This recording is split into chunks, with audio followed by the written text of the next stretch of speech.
Today we are going through the draft history of Washington, whether you want to call them the Commanders, the Redskins, the football team, whatever it is that you want to call them. We're going through their draft history, ranking each of their drafts dating back to the Super Bowl era, so it's not going to be like every single one because when you go back to like the 1930s, it's a little difficult to determine like what the heck is even going on because there's like zero information about the players. There's not even really stats for a lot of the guys dating back to a certain point. So I feel like the Super Bowl era is a perfect, clean, time frame to go. It's 60 drafts. It's a nice, clean number, and we are going to go through 60 to 1, rank every single draft, and trust me, I'm starting with Washington because I am a fan of the team.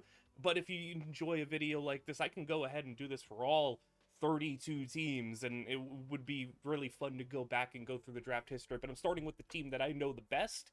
And before we get into the list real quickly, if you want to skip this part, get right into the list and you don't care, sure, I'm going to just go through the criteria here because people will make lists but not really have a criteria for them. So, obviously there's a lot of hindsight that goes into this.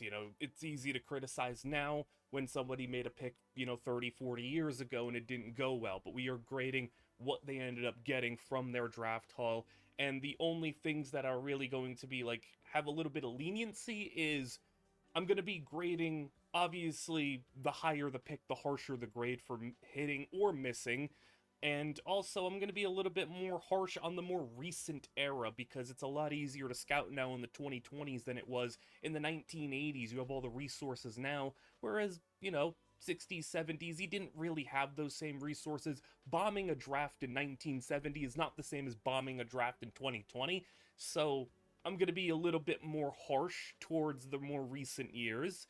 And also, there's going to be, some criteria as injuries are going to play a factor. Obviously, if a draft pick gets, his career destroyed due to injury, I'm going to be a little bit more favorable to that than just a guy who stunk. Also, what you get in your grade is going to determine on what you do with your picks. Your total haul could be good, but maybe you didn't do the best with your picks because it's easier to have a nice draft haul when you had like 3 first rounders compared to a year where you didn't have a first rounder. But if in the year you didn't have a first rounder, you did a really good job with your other picks, that probably is going to grade out a little bit better. It's what you do with your picks, not what you leave with. It's a lot easier, like I said, to have a good draft with a lot of picks. And then the final, little part that I want to mention is it matters what you do with the team that drafted you. For example, with Sam Darnold and the Jets, if I were to do a Jets video, Sam Darnold wouldn't grade out too highly for the Jets because, hey, great, he became a nice quarterback for the Vikings. He became a nice quarterback for the Seahawks, won a Super Bowl. That doesn't do anything for the Jets. So for Washington, if they draft a nice player and he ends up becoming a great player somewhere else, well, cool, you identify the talent, but you let him go before he ever did anything. So that's going to be a little bit of the criteria here. I don't think I have really anything else to go over, so without further ado, like, comment, and subscribe if you enjoy this, but let's get into it. Number 60, to draft that, is a recent one and holds a very, very sour place in a lot of Washington fans' hearts. And oh, 2023. A draft that literally, if you are a Washington fan, you already understand how horrifically frustrating this draft is because, especially for someone like me and other fans who are very much dialed into the draft process, this draft was so mind-numbingly baffling in so many ways. It was very obvious that Washington was going to draft a cornerback, and me personally, I thought, hey, Devon Witherspoon and Christian Gonzalez were not going to be on the board at pick 16. So I was sitting here saying, hey, give me Joey Porter Jr., and there was also guys in the mix like Deonte Banks. But inexplicably, Christian Gonzalez, who I thought was better than Devon Witherspoon, I mean, they both turned out to be great corners anyway, goes and somehow falls to pick 16. And I am sitting here, Washington fans, we're all celebrating, we're all throwing parties. Devon Witherspoon goes in the top 10, but Christian Gonzalez is right there, and you're going to get yourself a elite cornerback at pick 16, and the pick comes in, and it is a cornerback, but it's Emmanuel Forbes. Not even Joey Porter Jr., not even Deonte Banks. There was a lot of connections. I can speak a little bit more in depth about these more recent classes because is still a little bit more fresh on the mind. Deonte Banks was linked to Washington due to the fact that he went to Maryland and everything and wanted to be in Washington. That didn't work out. Deonte Banks hasn't been a good player. Joey Porter Jr. was awesome and it's turned into a really good corner as well. And then obviously Christian Gonzalez was just a straight up, I think, whether him or Witherspoon was like the best prospect you could probably get at the position. And you went with a cornerback who was a outlier in size, was a guy who just was not fit to be a first round pick. He was somebody that, even going into the draft, I did kind of like as a second rounder. You don't pick a second rounder in the first half or halfway point in the draft when you have an elite prospect on the board. You overthought it. You went with pure scheme fit, and you can draft for scheme. But something with the Ron Rivera era is going to be very prevalent here when you go through. A lot of these drafts are going to be right at the bottom. He drafted a little bit too much for pure scheme fit and just overthought good players. He just said, no, I'm not going to take a good player. I'm going to take who fits. And it wouldn't be the worst thing in the world if Emmanuel Forbes, was a bust and ended up, you had a rest of a nice draft class, but you didn't. Second round and third and fourth and fifth and sixth and seventh, all of it just across the board, just not good. The only player that I believe is still on the team is Quan Martin from 2023. And Quan Martin is universally hated by Washington because he's one of the worst starting players on the team. Not only that he's still on the roster and that's the only player still on the team, he's not good. Literally their best pick when you're looking at it is probably Chris Rodriguez in the 6th round, who's just a nice backup running back, but even he left the team. I'm hoping he does well. I think he went to Jacksonville. So he's actually a pretty nice player, but your only good pick was a 6th round running back, and it was just frustrating. I mean, you have literally your 3rd and 4th round picks were offensive linemen who never did anything. One of them barely even made the team, I think, and the other one just never really played. You got quite literally in 2023 a below average starting safety for 2 years and a bust corner who started 8 games for you in the 1st round. And it makes it all the more painful that the guy who went right after him is a top 5 corner in the league. It is a draft that maybe, I don't want to say, no, this just is the worst. This is just so frustrating, man. I know you didn't bomb a top 5 pick. The 16th pick is a little bit more understandable than, whiffing with the 1st or 2nd pick, but man, it was right in front of you. So this one hurts close to home.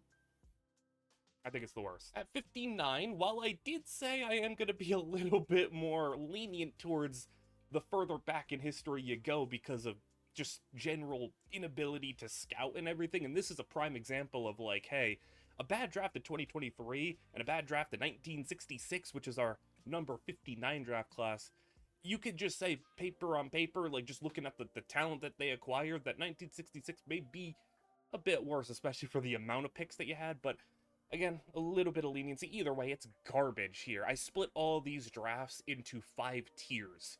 So we're in tier 5 right now where you get an F grade. It's a tier in which you got literally nothing, whether that is because you had no real assets to go and make any selections, whether that is because you whiffed on every single draft pick, whether that is because you just were in a time frame where you couldn't really scout as good as you would have liked to. You got nothing. We'll get into tier 4, 3, 2, and 1 as we advance through, but trust me, there's a lot of drafts that grade out as an F in the history of Washington, and you get to see why this is one of the worst drafting teams in the history of football. 1966, you had a whole lot of draft picks. How about a full 20 rounds? Now, it was just shy of 300 picks, so, it's a lot of picks. It's not 20 rounds with 32 picks in each of them. It's, a smaller league, but with your first pick, you go and you draft a kicker. Now, again, you can see the time frame we're in. A kicker is not going to ever be an ideal first-round pick, but hey, if you draft a good kicker, maybe Brandon Aubrey, you can justify me as a first-round caliber pick. I can live with the team drafting Brandon Aubrey in the first round, but you didn't draft Brandon Aubrey. You drafted a kicker who had a career field goal percentage of 55%, and no matter what era you were in, 55% kicking is never going to be acceptable. He wasn't on the team for very long. He was on the team until he was about 26 years old and got casted away and was out of the league by age 28. So, not a good kicker. And that's with the 6th overall pick. That ain't a late first round. You took him with the 6th overall pick. And cumulatively, I'm not going to run through all 20 of the players, but in totality, your best pick of this draft, you can maybe argue is one of your 2nd or 3rd round picks. You could see a lot of zeros next to a lot of the guys, not just all pros and Pro Bowls. That's not what necessarily always matters. But if you could just get a viable starter on your team, that's still a nice draft pick anywhere outside the 1st round. And even some 1st rounders, if you can just get a long-term starter, that's still a worthwhile 1st round pick. It doesn't have to be a superstar to be a hit. But you got a defensive tackle that was maybe your best pick that played all of about 2 years on your team as like a legit starting player and was on your team 3 years overall. You got about 4 years of total starting production from an entire draft class of 20 rounds. He drafted back in the day was wild. You had a billion picks and you whiffed all of them. Now the next one, it's the only time I'm going to do this, but you're going to have to understand the process here. Washington in the 1970s did a very weird thing here, and they just decided, you know what, the draft is meaningless. They said, you know what, if we're not going to be able to scout very well, we're going to just not have picks. And from 1972 to 1978, they did not select really many times ever in the top 100. Imagine if you were a fan of a team and in a 6-year span, you had no firsts, no seconds, no thirds, really. You had nothing but just 4th, 5th, 6th round picks. It's hard to grade those because you got... Your first pick is in the 5th round a lot of the time. Your first pick is past pick 100. And of course, you're not going to get much. I mean, the hit rate's already low enough. You go back to the 1970s, though, the hit rate's probably catastrophic. So, this is the only time in which I'll get a bunch of drafts together because none of them really separate themselves from the rest, except for one, which is going to be later on. You could see that this was a span of time that left out 1975. 1975, it does deserve to be a little bit higher on this list, so we will get to that one. But the rest of the drafts from this time period in the 70s are all bunched up together from 53 to 58. You can kind of pick which one you think is the worst one. I mean, it's just a bunch of drafts full of nothing, and you know, the question, I guess, would be posed to a fan base. What would you rather, not have any draft picks or have draft picks but miss them all? I don't know what's, like, because you can at least justify in your head, hey, those 1st round picks got traded for other assets, and maybe we could have taken that into a factor here, but we're just looking strictly at what they do with the picks that they have. If you have a 1st round pick and traded it for something else, and maybe that player was good or whatever, cool. That's not going to factor into this video very much. So for a team that literally had 0 top picks in a 6-year span, yeah, we're going to just bunch them all together and say, hey, this is what happens when you only get a 5th and a 6th round pick every year. Let's go now to individual drafts. The rest of the drafts, the rest of the way, are not clustered up together. They're all individual spots, individual rankings. So, we go to 1967, where with 13th pick, you took running back Ray McDonald. Interesting about him, he is a 6'4", 250-pound running back, an absolute tank, Derrick Henry size, but he was not Derrick Henry. He ran for just 200 yards in his career and was out of the league within 2 years. You at the very least did have a couple of players that hung around on the team. This is what kind of gives it a little bit of a nod, is you at least had a couple of players last on the team for a couple of seasons, which, I mean, we talking about nowadays, hey, can you get to your 2nd contract? Hey, back in the 60s and 70s, it's can you get to your 2nd year? A lot of these players did do that, so, you know, credit to them for at least finding some rosterable guys, I guess. Let's jump all the way to 1992, though. Desmond Howard, a college football legend, a guy who is very well known in the college football world, but somebody who Washington spent a top 5 draft pick on. Yeah, did not work out very well. A wide receiver. He's most known for the fact that he was a return man in the Green Bay Packers Super Bowl MVP. Hey, cool, you got a Super Bowl MVP in Green Bay. That doesn't do much for Washington when they had drafted you, like 7 years before, and you didn't even make it to, like I said, a second contract. You were there for 3 years, had a cumulative about a 1,000 receiving yards at wide receiver, and was really just a return specialist. Now, credit to Desmond Howard, of course, he was still a pretty nice return man at the NFL level, but again, it was not, with Washington even, he had more career return touchdowns than he did offensive touchdowns. He had 7 touchdowns from scrimmage, rushing, or receiving. He had 8 punt return touchdowns. He was one of the better punt returners of his era. So, again, credit to him, but even if you drafted a top 5 punt returner with the 5th overall pick, that's still not a good pick. And he only ever made 1 Pro Bowl as a return man either. So, like, it's not even like he was a prominently featured guy in the Pro Bowl, not like some Devin Hester of his era, just a really good punt returner, but nothing more than that. Then your 2nd round pick, you drafted a guy at defensive end who had 1 career sack in 3 years and then was out of the league. It just goes to show how bad the draft is.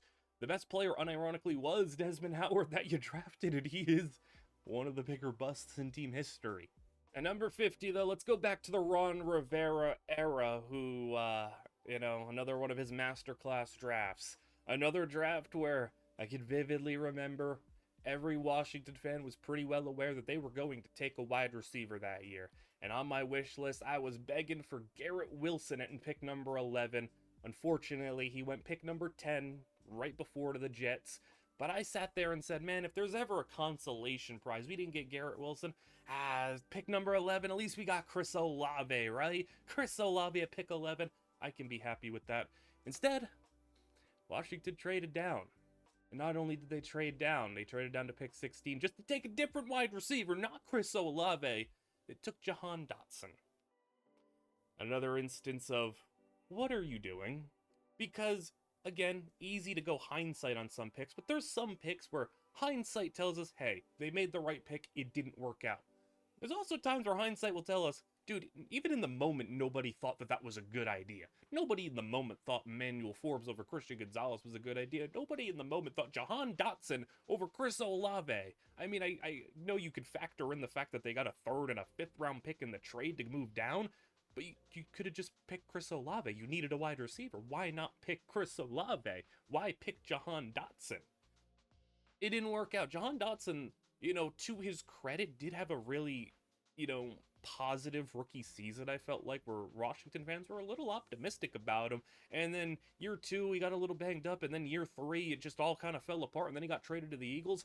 I still am fascinated how the Eagles, gave up, a 3rd round pick to even get him, and now he finds himself as kind of like a number 3, what will probably be a journeyman guy. He's in Atlanta now.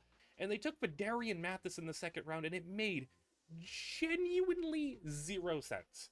He was never going to be someone who was even thought about in the 2nd round, to my knowledge, and he was terrible. He was genuinely awful. He never started a game. He never recorded a sack. He has literally nothing on his resume, and he's not on the team anymore. In 2022, he's not on the team from a guy that we drafted a couple of years ago.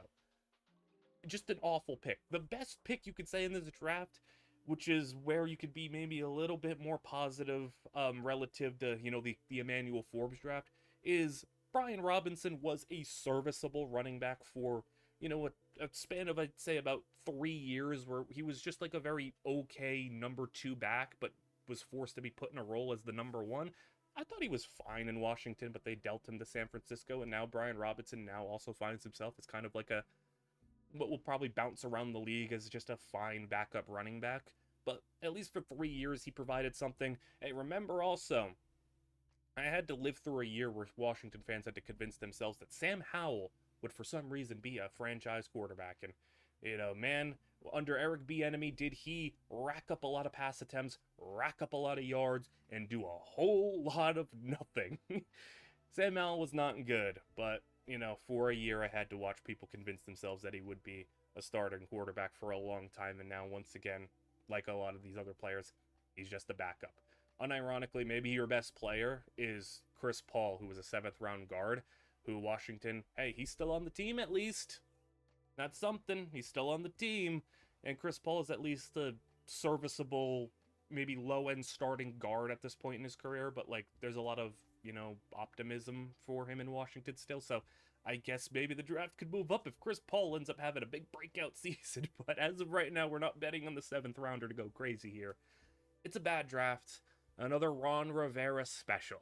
Don't worry, we're almost done with Tier 5 and the F grade drafts. We go back to 2002.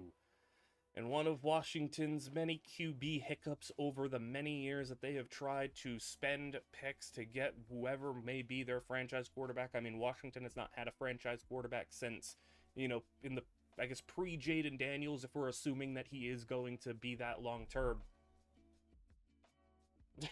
You name him.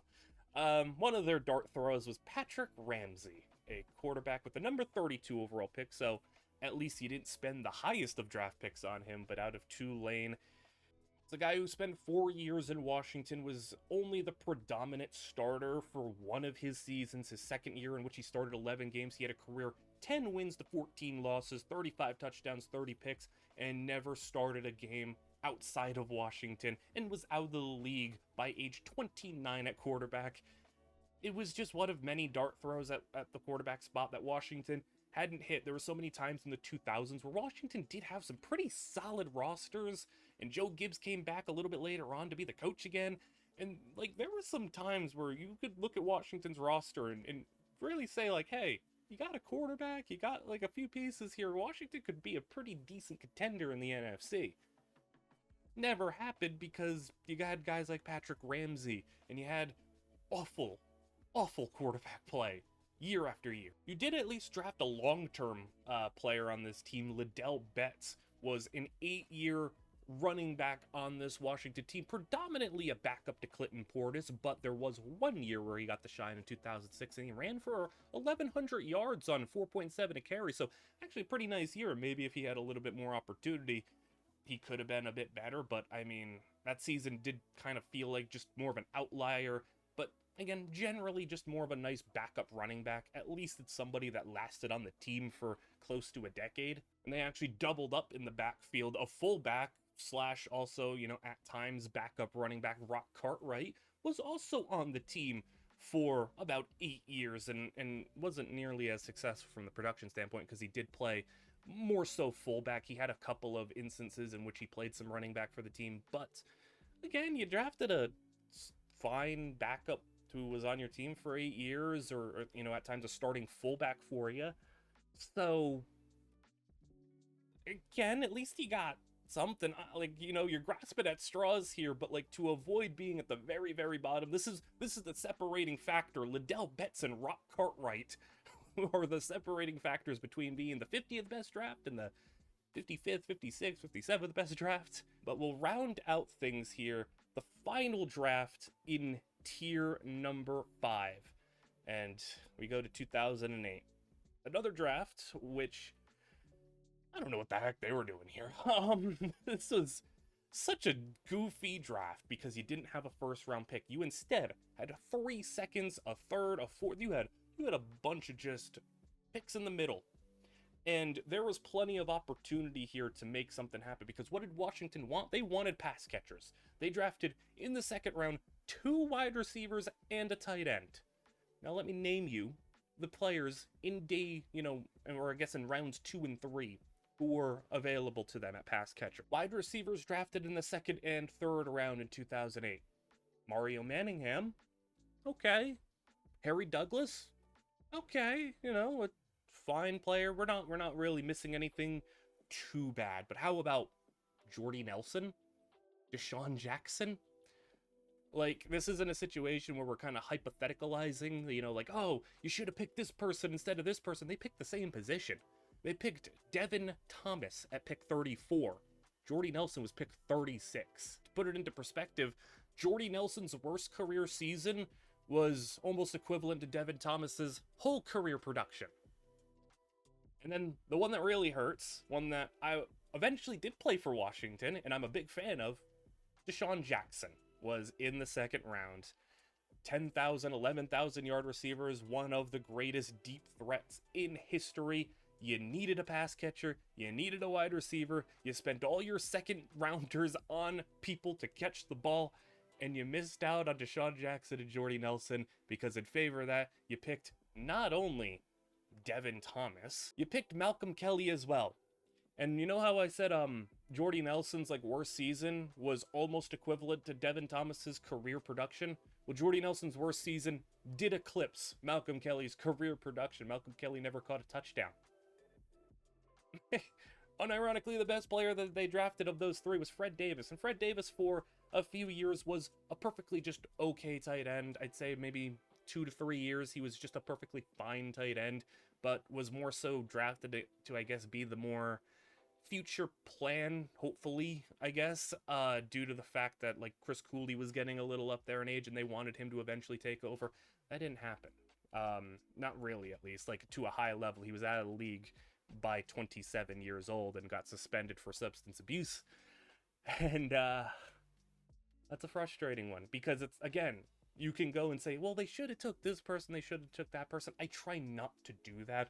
But when it's at the same position, like a pick away, and you needed that, you spent all those picks on pass catchers, and you took all the wrong pass catchers, it's hard not to, like, really, think about that. Like, especially if it's players, like, that were just so good, man. So good, like DeSean Jackson. So good, like Jordy Nelson.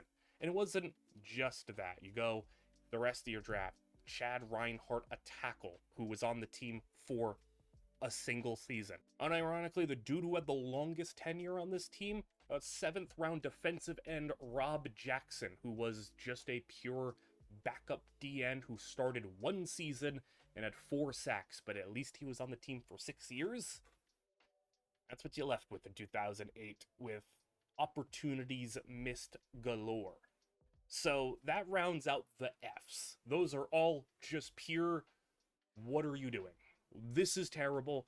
This is bad. You got basically no redeeming qualities here in these drafts. Which moves us now to Tier 4.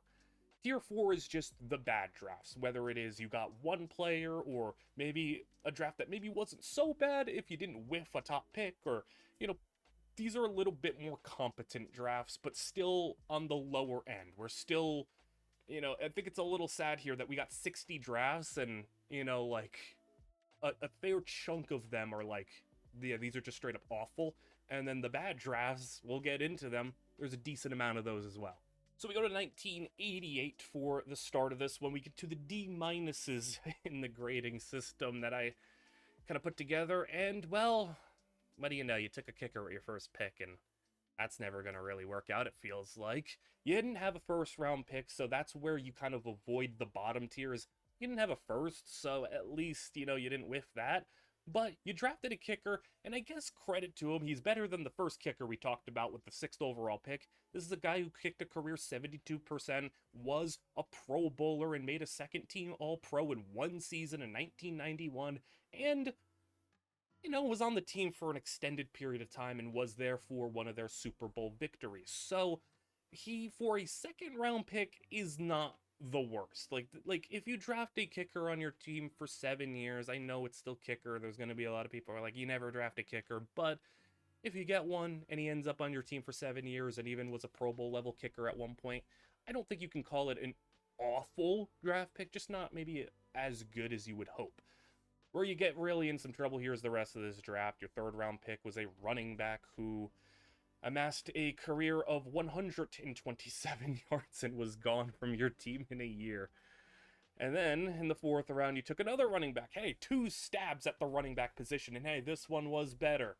700 yards, 3.1 a carry, 4 touchdowns for Jamie Morris. A 5'7" running back, to also point out. But your maybe most notable pick here was actually a quarterback later on, Stan Humphries, who more so, the reason, again, like, finding a quarterback that's a starting level quarterback late in the draft, it would put you on a higher level. You're thinking, hey, this dude was actually a career winning quarterback. 50 wins to 31 losses. Does anyone really remember him too much, though, in Washington? He only started 5 games in Washington. He started 76, though, for the San Diego Chargers. By no means was he, elite, but, captained a 5 straight winning seasons, at least in the games that he played, and was a perfectly fine quarterback. But anyone that you can find in the late rounds, a 6th rounder that is a starting caliber, that's a big win. The issue is you didn't reap the rewards of that big win. The Chargers did. And the rest of your draft, nothing. Nobody even made the team. We're at about the quarter-way mark, and we're still in D- grades. 1991, a couple of years later, you go, and this one hurts. This has got to sting, because there's a really good player on this draft board. The issue is you want to talk about players who you didn't get to reap the benefits of. Oh boy, in the final round, the 12th round that you were able to make a selection in, number 326, you took one of the better receivers of the 90s. And the 2000s even as well, because he had a pretty long career. You took one of the better receivers, though, Keenan McCardell. The issue is when you drafted him, 13th round, or 12th round, he didn't make the team. He goes out onto Cleveland, doesn't have a whole lot of success in 4 years in Cleveland, has kind of a mini breakout in which he gets 700 yards, earns himself a spot on the early iteration of the Jaguars, and then from there becomes a Jaguar, legend. I would imagine Jaguar fans consider him kind of like a legend because, to find, an expansion team and to get kickstarted and then, immediately have like a really fun go-to player. He made the Pro Bowl in his first year in Jacksonville, 1,100 yards, followed it up with another 1,100 yards, 900 yards, 900 yards, 1,200 yards, 1,100 yards, and then rode out his career all the way to age 37, where funnily enough, in his final year, he signed with Washington and had 200 yards. So, you did reap the benefits of him for his final season in which he was fully washed up at that point, but, Keenan McCardell, kind of one of those under-the-radar guys who,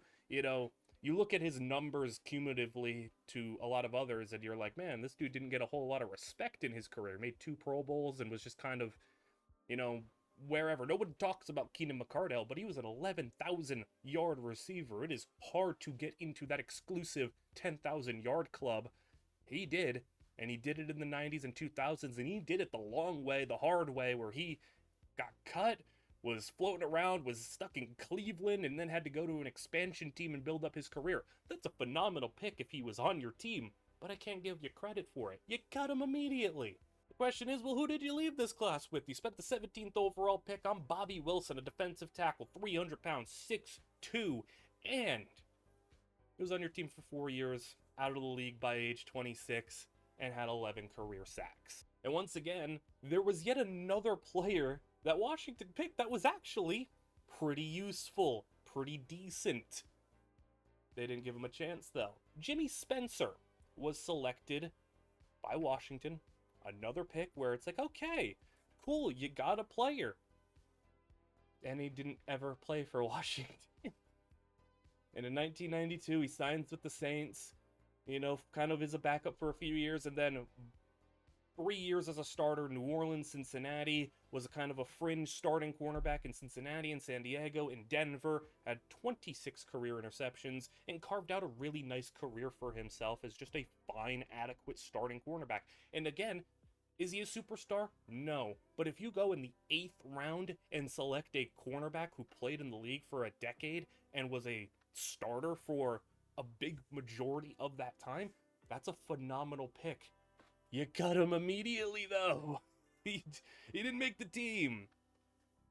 So, again, nice pick. This would honestly, if you kept Keenan McCardell and you kept Jimmy Spencer, and you maybe even whiffed on your top picks, but if you kept those 2 guys and they were there for their whole careers, this draft would have skyrocketed up. Let's go back to the Washington 2000s, where we talked about Patrick Ramsey and how this team had some shots at quarterbacks, and, well, they came up empty-handed. The 2005 draft, a year that is most remembered, I think, for the Aaron Rodgers fall, and what I think needs to be understood. I was alive in 2005, definitely not old enough to know the rumors and everything that would have happened, but Aaron Rodgers was drafted 24 overall of the Green Bay Packers after his slide. Washington picked a quarterback at 25. You have to wonder, if Aaron Rodgers fell one extra spot, would Washington have drafted Aaron Rodgers? I would have to, like, instantly I'm like, surely they would. You didn't get that opportunity, though. You didn't get the chance to do it, so instead you took Jason Campbell. Now, Jason Campbell, a much better quarterback than Patrick Ramsey was a couple of years ago, but still not very good. He started a lot more in Washington. He started 52 games to be exact. But losing record, poor play, just more frustration. No good starting quarterback for Washington. You had to wait year after year after year, hoping that finally this team would get some good QB play. They just didn't get it. He started 4 years in Washington, and his best season was, you can say, when he went 8-8 and threw 13 touchdowns to 6 interceptions. Went to the Raiders, started for majority of a season, and then kind of fizzled out as a backup quarterback towards the end of his career.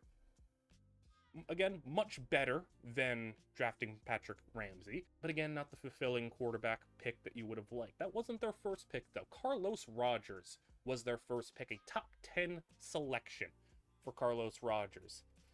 And, well, I actually did like Carlos Rogers for a little bit of time here, and I thought that, it's again really depressing that his best season was the first year that he left Washington.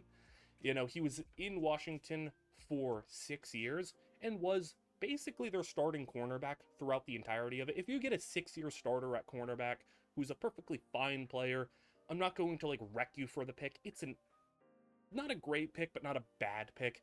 It just stinks that he goes and he leaves in 2010, 2011 San Francisco, 30 years old. I get it. It makes sense. How he's 30 years old. He's probably on the decline. Well, he goes out, has 6 interceptions, and makes an all-pro second team in San Francisco. Now, he only started 3 years total and was out of the league in 2014, but still. Overall, you drafted a cornerback who had a roughly 10-year career. Most of it was on your team. Again, I'm not going to crush you for the pick, but definitely not ideal in that situation, especially since, again, his best year came when he wasn't even on your team. Now we take ourselves all the way back to 1971. This was right before they went on this run of no top picks. 1971, they had a second rounder, and maybe this is why they gave up on high draft picks, because in their second round selection, they drafted a wide receiver who never played a snap for them. And they said, hey, you know what? We'll give up on first and second round picks. These things are probably stupid anyway. We'll just go out and make trades and do whatever else and find some plumber off the street to be our player. The reason you get a big buff here is because you drafted a lifer. You drafted a guy late, George Stark, a tackle. He was drafted at age 25. Akeem Mesidor for Akeem Mesidor. But at 25 years old, he walked in, played till he was 36 years old, started 146 games, and was never, I guess, high-level elite tackle. But if you can go in the later rounds and draft yourself a 10-year starting plus offensive lineman, 12 years in total, he had some years where he didn't start every game, but for the most part, started all but 10 games he played in his career. Yeah, that's a great pick. That's a home run right here. And so far in this video, I have not said home run. I have not said you made a great pick. This is the first time where I can say, hey, you made a phenomenal pick. The issue is, that's the only good pick you made. So, a 10-year nice starting tackle carries some weight. It dragged you up to this ranking. Not much further, though.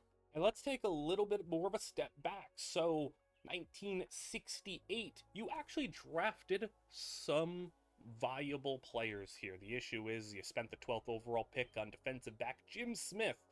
And yeah, he very curious career due to the fact that, well, he played in 1968, was 4th in Defensive Rookie of the Year, and then never played again. And I did do a little bit of research to try to find it. Not a lot to really look at here, but he played 14 games, and like I said, 4th in Rookie of the Year, but his career was cut short due to a neck injury, and this is an instance where yeah, I'm not gonna like put you in disaster draft territory because again, he, he played 1 year, a 12th overall pick playing 1 season for you is objectively like an awful pick. I'm not gonna put them in the F category because, well, he got his career cut short due to a neck injury, and that's just unfortunate. That's less of like, hey, you made a bad pick, and that's just more, hey man, that's really unlucky. That's just really unfortunate that that happened. The only other notable picks in this draft is the fact that you drafted a running back, Bob Brunette, who was on the team for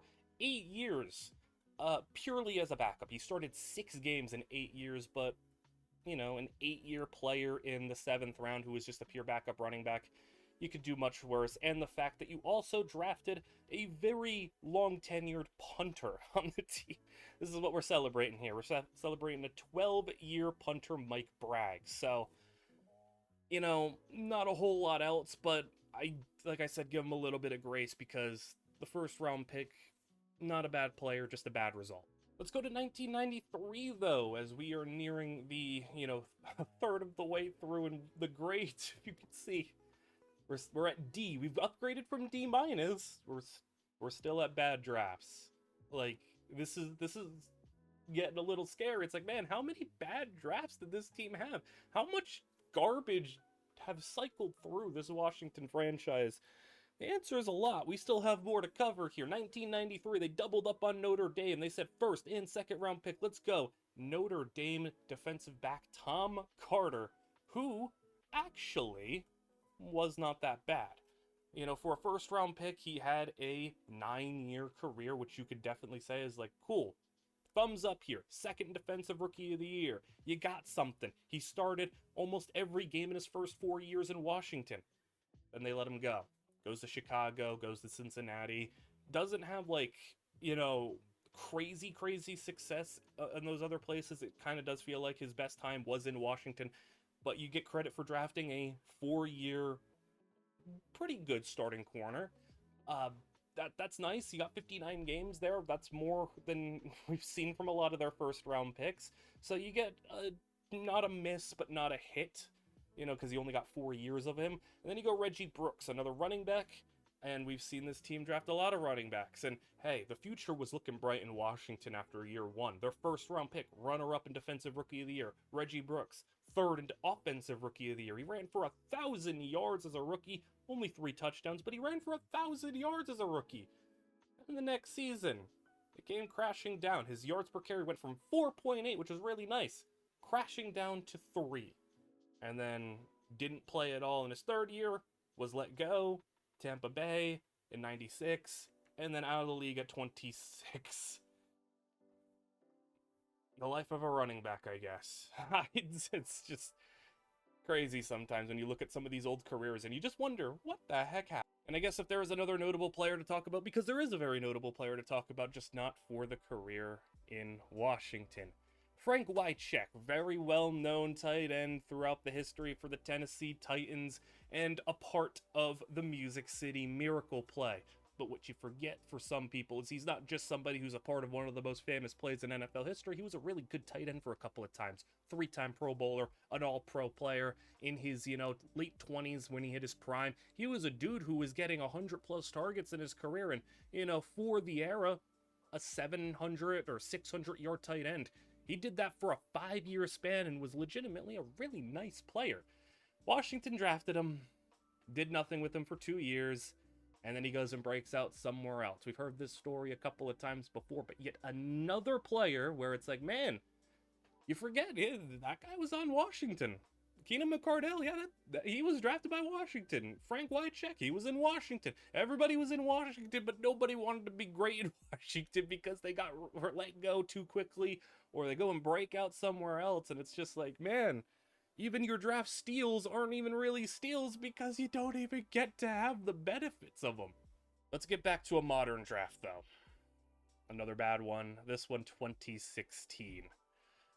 You get a little bit of a bonus because we will get into, the fact that they did draft a good player in this class, but their first round draft pick in 2016, not a good one. This was a draft with a bunch of receivers, and admittedly, to be fair to Washington, the first rounders didn't pan out. Let me list you off. Corey Coleman. I'm a Baylor fan, so I was really big on Corey Coleman, fully because of bias.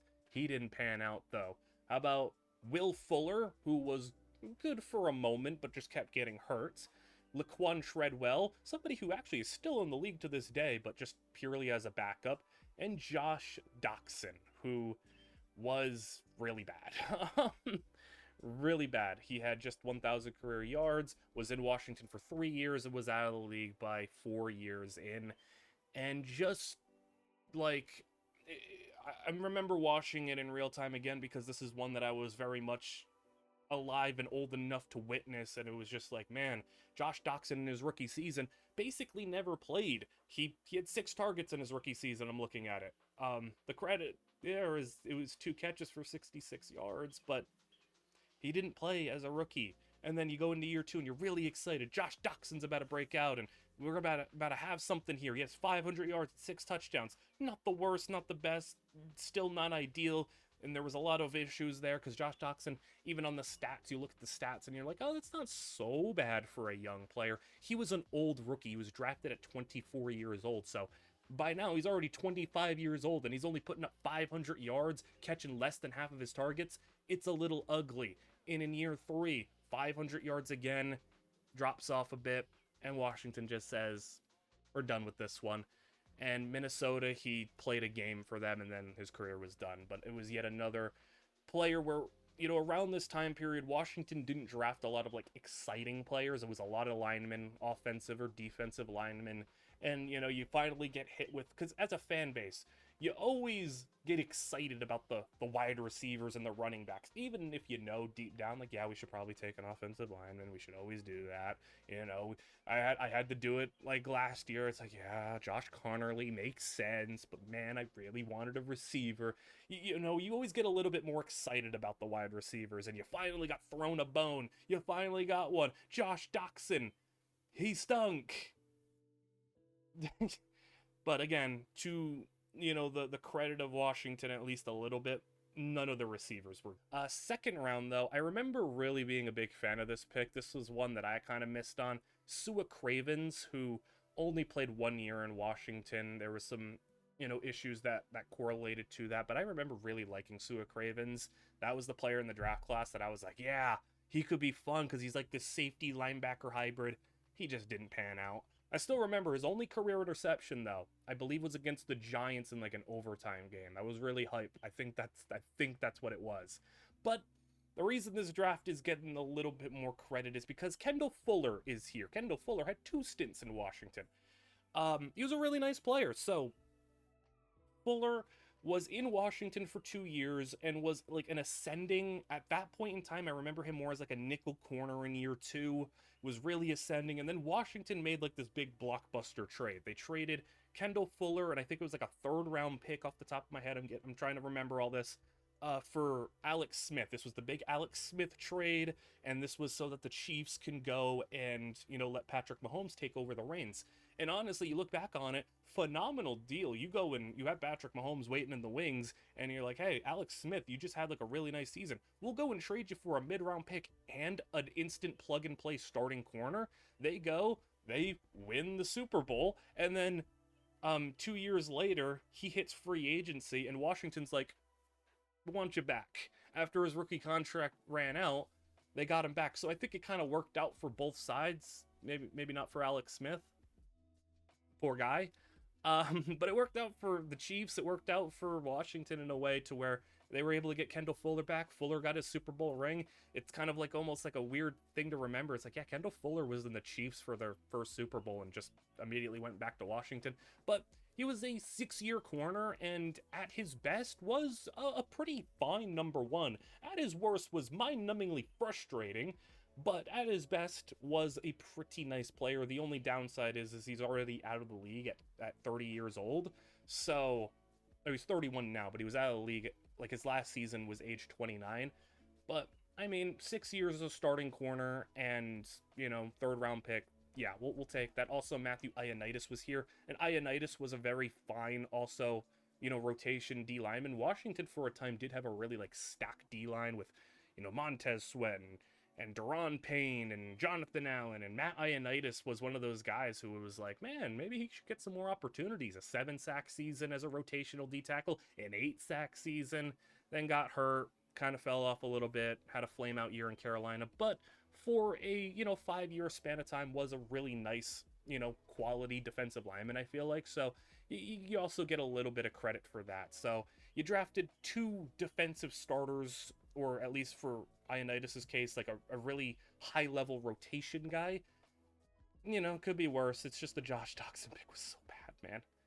There's not going to be a lot to talk about with the 2007 draft because other than your first round pick, you only had picks 5th, 6th, and 7th round, but your one pick was at the top, number 6 overall, and it was, I don't even know what to fully say as like is it an amazing pick? Definitely not, but was it a awful pick? LaRon Landry was the 6th overall pick, and I really like LaRon Landry.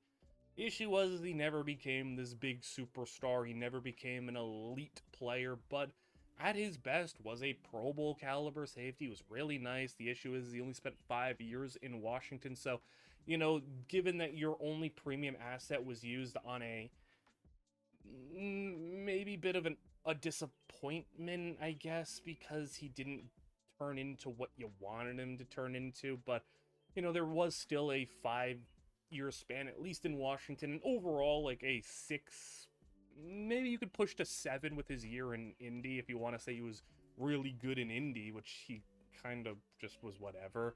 But there was at least a 6-year span in which he was a pretty nice safety in the league, and just one of those cases of like somebody who just didn't pan out, but like I feel like you can definitely justify the selection there. And we almost had what was an amazing safety duo of just freakish athletes with him and Sean Taylor. We had Area 51 for all of a season, but it could have been really fun. I don't know what would have really took place if maybe he would have developed into a better player, but it's just kind of a whatever pick, and your rest of your draft was just backup quarterback and backup running back, linebacker who never made the team. So again, not much to really report on there. It was just LaRon Landry, and him being a little underwhelming kind of contributes to the draft getting a D. But we do move into D plus now. We're in the top 40 and we're in D plus. So we get to at least talk about something, I guess, slightly better. 1984 is where we are headed. Your first second round pick, you had 2 second round picks. Bob Slater was somebody who never played. Your first pick never played for you. Already off to a hot start. But your other second round pick, Steve Hamilton, was a 4-year defensive end for you at 6 sacks. Not really much there. And the more notable pick that you had was a quarterback, Jay Schroeder, who in his best season was in Washington. That was his best year, where he made his only Pro Bowl, went 12-4 in 1986. Overall, though, he only played 3 years in Washington, so you get a little bit of a plus there, but 3 years is 3 years. He did go 24-7 in those 3 years, so off winning percentage, he's pretty up there for Washington QB history. But went to the Raiders, went to Cincinnati, Arizona, didn't really have near the heights that he reached in his best season. Even those heights was just more him being on a winning team because he threw 22 interceptions and a 51 completion percentage. By no means a great season, even like relative to era, because the completion percentage is ugly. He just threw for a lot of yards though. It's still like a 3rd rounder being a starting quarterback for a couple of seasons is still a plus. I think 1987 though is like a really interesting one because I don't fully know how to grade it. Again, no first round pick, but you had 2 seconds, no 3rd, no 4th. So not a lot of premium draft capital, but you drafted, your first pick was Brian Davis, a cornerback who a couple of years as a starter, not really all that much to talk about there. Your second round pick was a tackle who never played for you. I don't know how you get so many players with premium picks that just never play for you. But the interesting conversation is to be had with your 5th and your 6th round picks. Your 6th round pick, Ed Simmons, was your best single player, a guy who started 104 games, over an 11-year career, all with Washington. You got a premium starting caliber tackle for a long period of time. It's never like a Pro Bowler, but again, you draft a guy who started for about a decade for you. It's hard to call that a bad pick, especially, in the 6th round. It's a phenomenal pick. But where you get the real, like, how do you grade this, is Timmy Smith. And if you know anything about Timmy Smith, you would know his career is absolutely confusing. Um, if you look at his regular career stats, 600 yards, 3 touchdowns, and was not good. 3.2 a carry, played only a couple of seasons, was out of the league at 26 years old. But, well, he goes and has his only good game ever in his life in the NFL. Just so happened to be when he ran for 200 yards and 2 touchdowns on 22 carries in a Super Bowl victory. He had 200 yards in the Super Bowl. And in this playoff run as a whole, he had 342 yards on 51 carries. He had 350 plus yards in 3 playoff games to go counteract his only 600 yards in his regular career. And in the playoffs, he averaged over 6 yards a carry. In his NFL regular season career, 3 yards a carry. What do you make of that? Because it's like, objectively as a career, it's not a good pick. He wasn't a good player, but he helped you win a Super Bowl, so it's like, I guess it's worthwhile because he helped you win a Super Bowl and was legitimately insane in the Super Bowl. Like, and the run to get there, his previous 2 games weren't like big games, but like they were effective, efficient games, 4 and 5 yards a carry, and then he just explodes in the Super Bowl. So it's like, if your 5th round pick only ever played 1 good game for you, but the 1 good game was a Super Bowl, I guess you get a thumbs up from me. It's a good pick. We talked about 2023, talked about 2022. Let's go to 2021, where it was a little bit better, not by much, but you drafted just another really bad pick. Another instance of like 3 straight years of just straight, what are you doing with the overdrafting and the I'm picking my guy, my scheme, my whatever over just a logical pick. And like, it's just frustrating. Jamin Davis was not good. Another player that was, again, a 1st round draft pick for Ron Rivera, like Emmanuel Forbes, like Jahan Dotson, couldn't make it to the end of his rookie contract. So imagine that. We've gone over 3 consecutive 1st round picks in the Ron Rivera era that couldn't even make it to the end of their rookie contract. He started 2 seasons. I did feel like, again, watching this one in real time, in his 2nd season, I was like, okay, maybe we have a little bit of something, because there was a positive, like, uptick in his play. 3rd season kind of stagnated, and then just kind of was whatever. And then, a new regime ends up taking over, and they want to get rid of him. They tried to turn him into an edge rusher for, like, a few plays, a few moments. They tried to, like, make him an edge rusher just because they wanted to use his athleticism on the edge and say, like, maybe that'll work. No, didn't work, and he finds himself just kind of as one of those many linebackers who was just a good athlete, really good, an RAS demon, not so much anything else.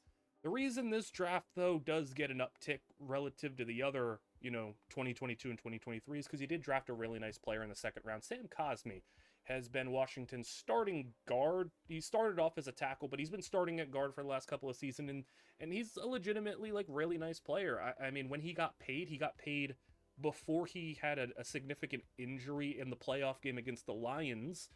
Up until that point, he had played as like a top 10 guard in the league, not, reached like top 5, not been in a Pro Bowl or anything, all pro, but he was paid like a top 10 guard. He's played at his best like a top 10 guard. Hard for me to say that's a bad pick, and we'll see, next season.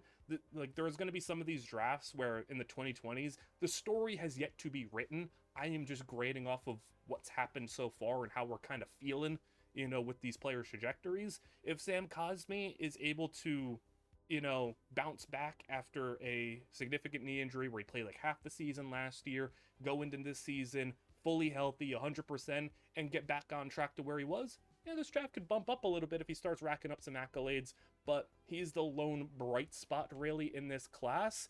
Because Benjamin St-Juste was the 3rd round pick, and oh my goodness, Benjamin St-Juste was so bad in Washington. His last season in Washington was one of the most disgusting things that I have seen. He was one of legitimately the worst players in the NFL in 2024.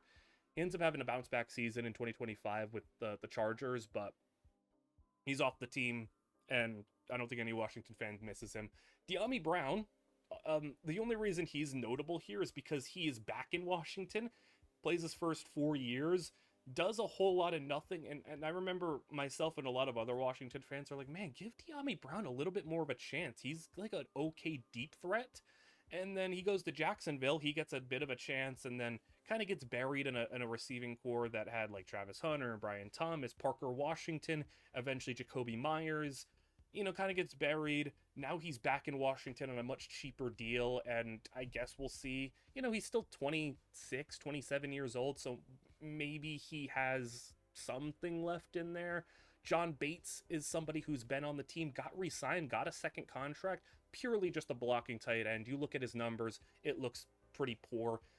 He's not a receiving tight end. He's just purely that extra blocking tight end. But again, a player that is on the team and doing stuff, better than what you get for most of these Washington mid-round picks. So for that reason, a blocking tight end, a deep threat receiver, and a really nice starting guard is where you get that grade falling out, because Jamin Davis tanks it a lot, Benjamin St-Juste wasn't good, and Sam Cosmi, still to be determined if he's going to reach the heights that he had and continue to maybe even ascend after his significant injury. We only have a few more left in the D+ territory. We're almost on to the tier 3, which is going to be like the kind of mid whatever average drafts, which is like, you got a player, you got something there. Like, it's not a complete nothing, or we'll get into that, but we only have a couple of D+ left. We'll go to 1995, where you spent the 4th overall pick on Michael Westbrook, and to at least the credit of the team and him, he had a 1,200 yard season, 9 touchdowns, was in the running for comeback player of the year in 1999 at 27 years old. But generally, this is a guy who hadn't really lived up to expectations, wasn't able to play a full healthy season. 11 games, 13 games, 11 games, started anywhere from 6 to 10 games, peaked at about 700 yards before his big breakout season, only to right after said breakout season get hurt again, not really be able to get back to where he was, and then out of the league at 30 years old. So another situation where injuries really did kind of wreck the guy. Rest of the draft, though, you did get a 2nd round center who played 8 years, started 72 games. Not bad, 72 starts under your belt. You'll take that. You got a defensive back as well. How about Scott Turner, who had a tenure in Washington that was pretty short, but again, was a longer lasting NFL player. And a couple of other guys who were kind of low-end starters, kind of whatever guys. But, this was a draft class where, almost everybody actually, like, played, and almost everybody got a chance to start on their team. So, a very well-balanced draft that's really just destroyed by the fact that your premier pick didn't pan out as, like, the premier wide receiver prospect you hoped. 2001, a very small draft class, one of the smaller draft classes that we will be speaking of. Another 1st round wide receiver as well. Rod Gardner was also a 1st round wide receiver who only hit the 1,000 yard mark one time in his career, 2002, his 2nd year. He was ascending, 700 yards, 1,000 yards, and kind of came crashing back down. He was not as good as Michael Westbrook's, but, and I can also use the excuse that injuries cooked his career. He was kind of out of the league a little bit quicker, but the, I guess, best player you ended up selecting here in terms of, in the minds of Washington fans, Fred Smoot, was on the team for 2 different stints for a little bit of time here. 7 years, started 85 games, and at his best was a cornerback who was able to get you 4 to 5 interceptions, was a viable starter on the 2000s team for basically the entire decade, other than 2 years he spent in Minnesota. A really solid player. Like, that's a player where you spent a 45th overall pick on that. Not mad at it. Sage Rosenfels, I guess another I don't want to say notable player, but like I remember Sage Rosenfeld's probably more than I should for a dude who only started like 12 games in his career. But you know, it was just kind of a journeyman backup quarterback who played for, you know, almost a decade. The draft was really just a one-man draft, and the one man was a fine starting corner and a lower end starting receiver. But I guess two starters in the draft in a 5-pick draft. Sure. 2006, another draft, which is really just like a one notable pick draft, but you didn't have a first, you didn't have a third, you didn't have a fourth, you had just a second round pick, and you took Rocky McIntosh. Rocky McIntosh was a player who started 6 years in Washington, was a very fine linebacker. You know, that's kind of been a thing that I've said a lot of the times where, hey, Washington drafted this player who was on the team for a while, and he was fine. You know, you get enough fine players, surround them at stars. Washington has been perpetually, especially like in the 2000s, just fine. You know, so many 7, 8 win seasons. Washington fans, especially at one point, even in recent history, have been addicted to 7-win teams because, you know, they don't bottom out as much as some people would have you believe. There are times where Washington will be really competent, just not have a quarterback and just not have enough star power, win 7 games, and you're sitting here picking 15th, you know, anywhere from the 10 to 15 area. Washington always has a lot of fine players. Rocky McIntosh, one of those fine players, a full 70 games started in his 6 years.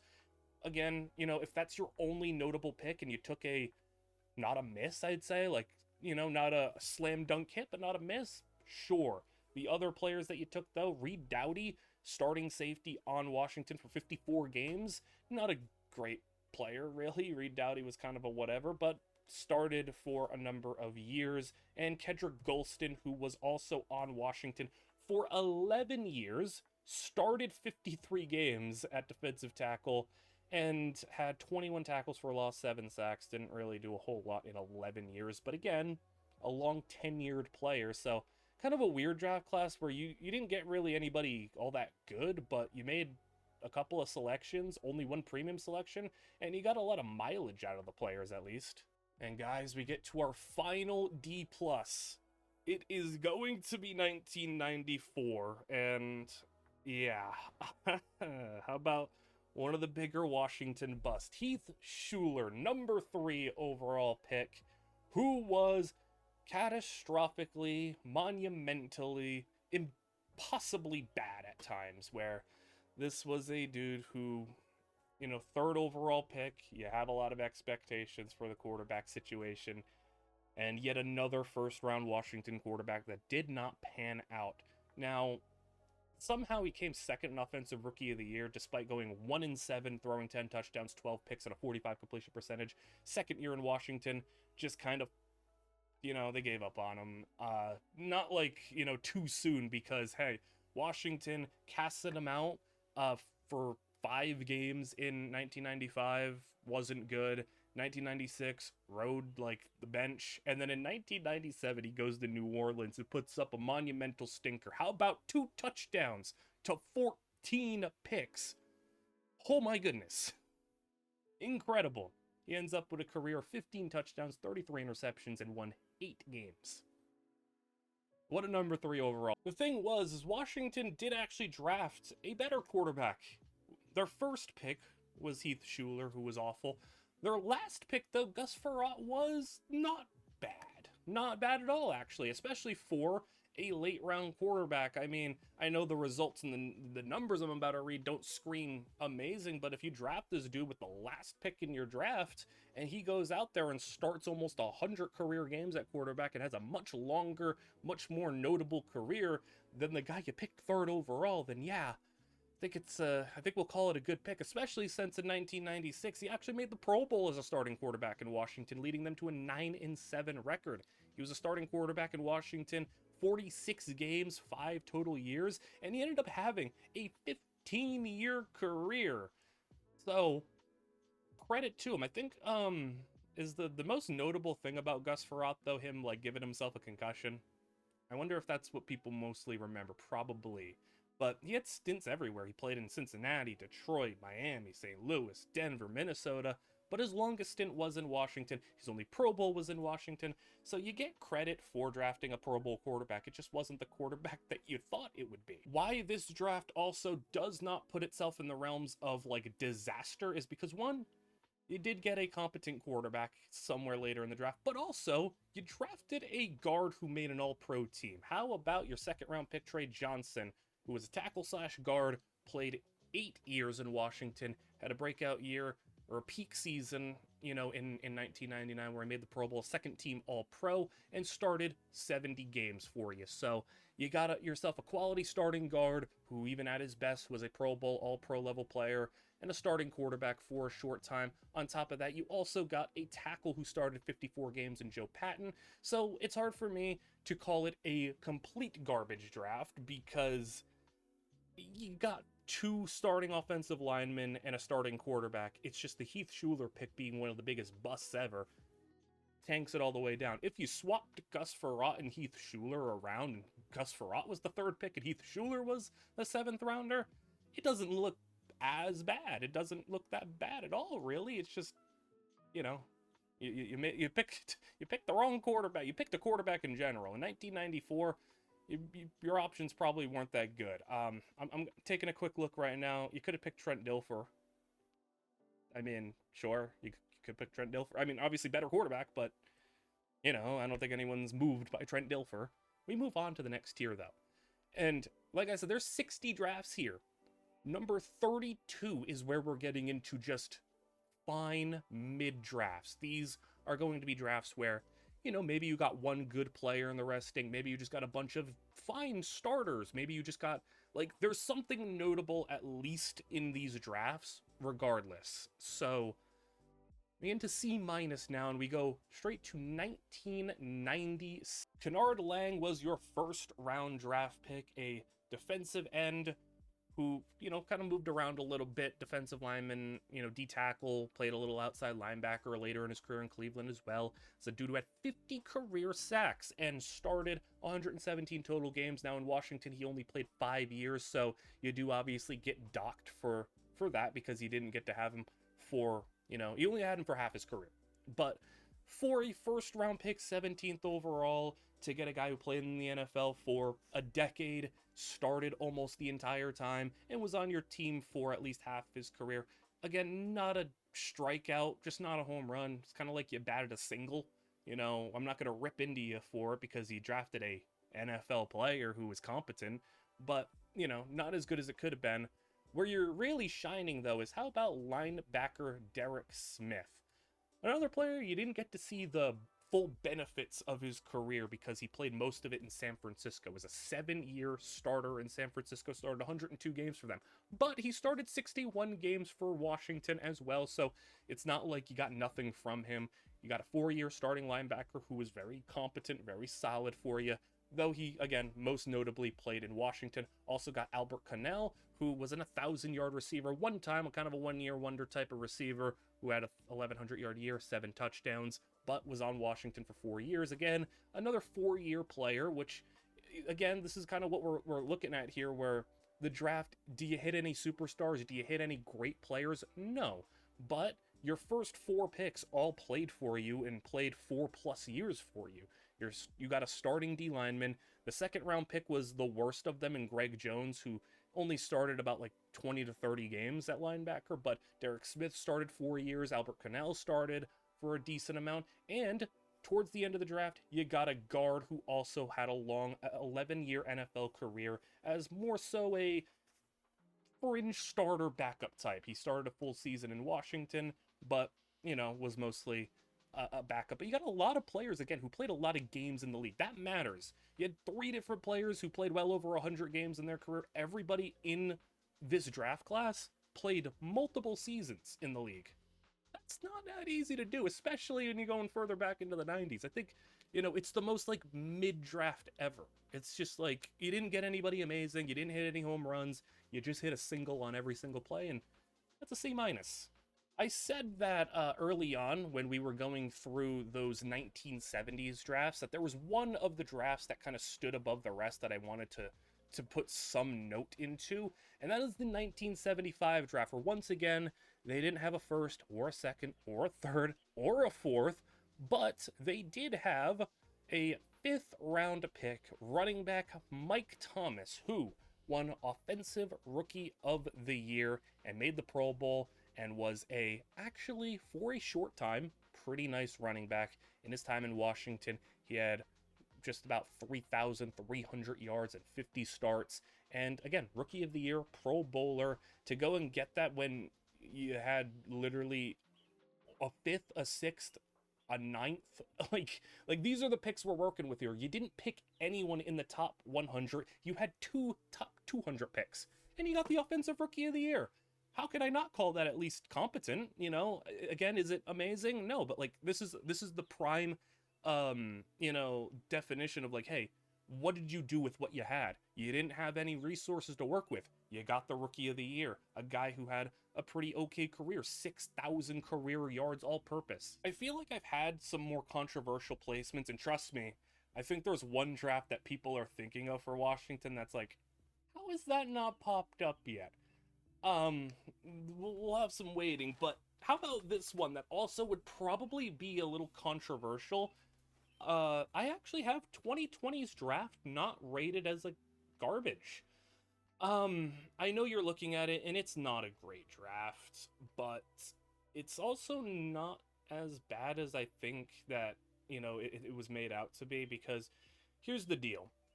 I don't think anybody looks back at that draft and says like, "Oh yeah, I mean, you picked Chase Young, but Chase Young was like terrible." Chase Young wasn't terrible. He won Defensive Rookie of the Year and was really good at certain points in his time in Washington. He just had a significant injury and then, kind of got dealt, and then, all kind of people remember about I think Chase Young a lot of the memories of him are his like short stint in San Francisco where the effort was low. But like, man, Chase Young, when he tried, was a good player. And his rookie season before the injury was legitimately really good. I know like he only had like 7 sacks, but it wasn't like the sacks, it was like the pure impact that he had. And like he walked in day one on a defensive line with Jonathan Allen, Deron Payne, Montez Sweat, and was right there with them with just as good, if not better than all of them in his first year. Made the Pro Bowl in his first year. And that Washington defense in 2020, this was a team that had a one-legged Alex Smith and the Taylor Heineke team. This was the team that had Taylor Heineke start that playoff game against the Buccaneers. Chase Young walked in and turned that Washington defense. That defense was number 2 in the league that year. Like, they went 7-9 and had all of that in spite of their offense being so awful. They had a top level defense that year. And Chase Young was a big reason for that. Now again, that was 1 year. Gets hurt in his other seasons, had some issues. His final year in Washington, in which he played those like 6 games, again, he was really good in those 6 games before he got traded. And I remember I was like, I guess kind of wrong here when I said like, man, after seeing the 6 games of Chase Young when he was fully healthy, I was like, man, pay him. He's in a contract year, just pay him. We traded him, and I was really disappointed in what we got for him, because we basically got nothing. We got a 3rd round pick, but we would have gotten a 3rd round compensatory pick anyway if we had just let him walk, I'm pretty sure. So like, we basically traded him for nothing, and I was really disappointed about that. But, in terms of what he did in Washington, was a 4-year player, Defensive Rookie of the Year, Pro Bowler, and now in New Orleans is where he kind of resides. And because it's New Orleans and how they've been the last couple of seasons, no one really pays attention to him. But he did have 10 sacks last year and was, kind of bouncing back into becoming not a true number 1, not the generational edge rusher that some thought he could be, but a nice player, like a nice number 2 edge rusher. Again, I'm not going to count what he did with the Saints in terms of this pick, but like, I don't know, man. I just go back and say, like, you didn't make a bad pick. Like, I think you made, like, everyone kind of acknowledges, like, yeah, you take Chase Young. That looked like a good pick, especially with the history that we had seen. Some of these Ohio State D linemen, the Bosa brothers and all of them, you just kind of assumed that Chase Young would be the next one in that line. I'm not going to dock them too hard for making what I thought was a good pick for a player who was legitimately really good. And I'm not going to say the injuries cooked him, but, like, definitely didn't help. Now, why does the rest of this class? I kind of give you like a not a pass, but it's like it's a bust, but like I give you a little bit of leeway on. Your other pick though, you go and get Antonio Gibson, who Antonio Gibson was really exciting for a time. Walked in as a rookie, played really well, 1,000 all-purpose yards, 11 touchdowns. Next season, runs for 1,000 yards, has double-digit touchdowns again. His first 2 years, he's looking at 2,300 all-purpose yards and 21 touchdowns in his first 2 seasons. That's phenomenal. And then things kind of change. He the biggest issue with him is he had a bit of a fumbling issue, and he kind of took a back seat. Brian Robinson eventually came in, took some of the reps. He goes to New England. Again, was pretty nice in New England, but got hurt. I mean, not a bad player for a third round pick, really. Like Antonio Gibson is a super useful player for the third round, and again, I won't say like awful pick, I won't say amazing pick, just kind of whatever. Now, Sadiq Charles in the fourth round, getting some of these other players, not good picks in the fourth and fifth round. But where this draft does get a big boost from me, Cameron Curl in the seventh round was legitimately an incredible draft pick. Cameron Curl, I know he's on the Rams right now, and the Rams secondary especially has caught a lot of heat because of how bad the cornerback room specifically was. Shout out Emmanuel Forbes, starting corner on that team too. That's why they made the move for Trent McDuffie, and that's why they signed the players that they signed. But the safeties were not the issue. They extended the safeties because Cameron Curl is good. He's not a special athlete or anything, but in his 4 years in Washington was legitimately awesome. Walked in basically almost a day one starter as a seventh round pick. Was really good. Not super like ball hockey, take away the football type of player, but just a really sound, good coverage player. A really like I think above average starting safety. So, come away in this draft with a defensive rookie of the year, a multi-year starting running back, and at the very least, a guy who's able to split carries for your team, and a legitimately good starting safety. That's why I respect the draft a little bit. I'm probably like overrating it a little bit, but like I don't think we sit here and say Chase Young is a bad player. He's an underwhelming player. That's the thing. I think we need to separate the underwhelming from bad. Heath Schuler was a bad pick. Those players are bad picks. Chase Young isn't a bad player. He's an underwhelming player. And for that, that's why you get a tier above.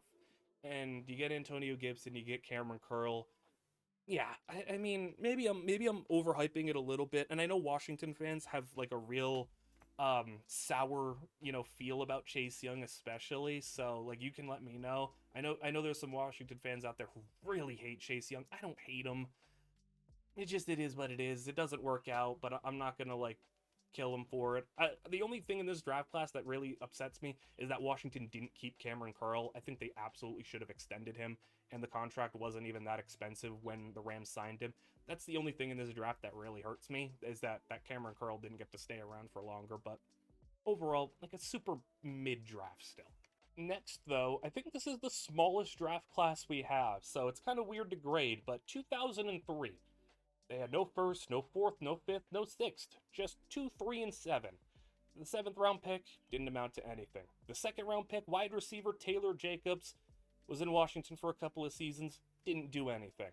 The reason this gets a C minus though is because you had 3 selections, and one of them was actually good. In the third round, you selected guard Derek Dockery, who for the majority of the 2000s was Washington's starting guard and played quite a lot, like consecutively. Wasn't really somebody who got injured. Had 2 years in Buffalo before coming back to Washington in 09, 2010, but had a 10-year career, most of it with Washington, most of it in which he was starting. So, only 3 draft picks, not a lot to talk about, but if you only made 3 selections and only, a second and a third round pick basically, and one of them I would consider the 81st pick being a 10-year guard who started like 6 seasons for you, I consider that a hit.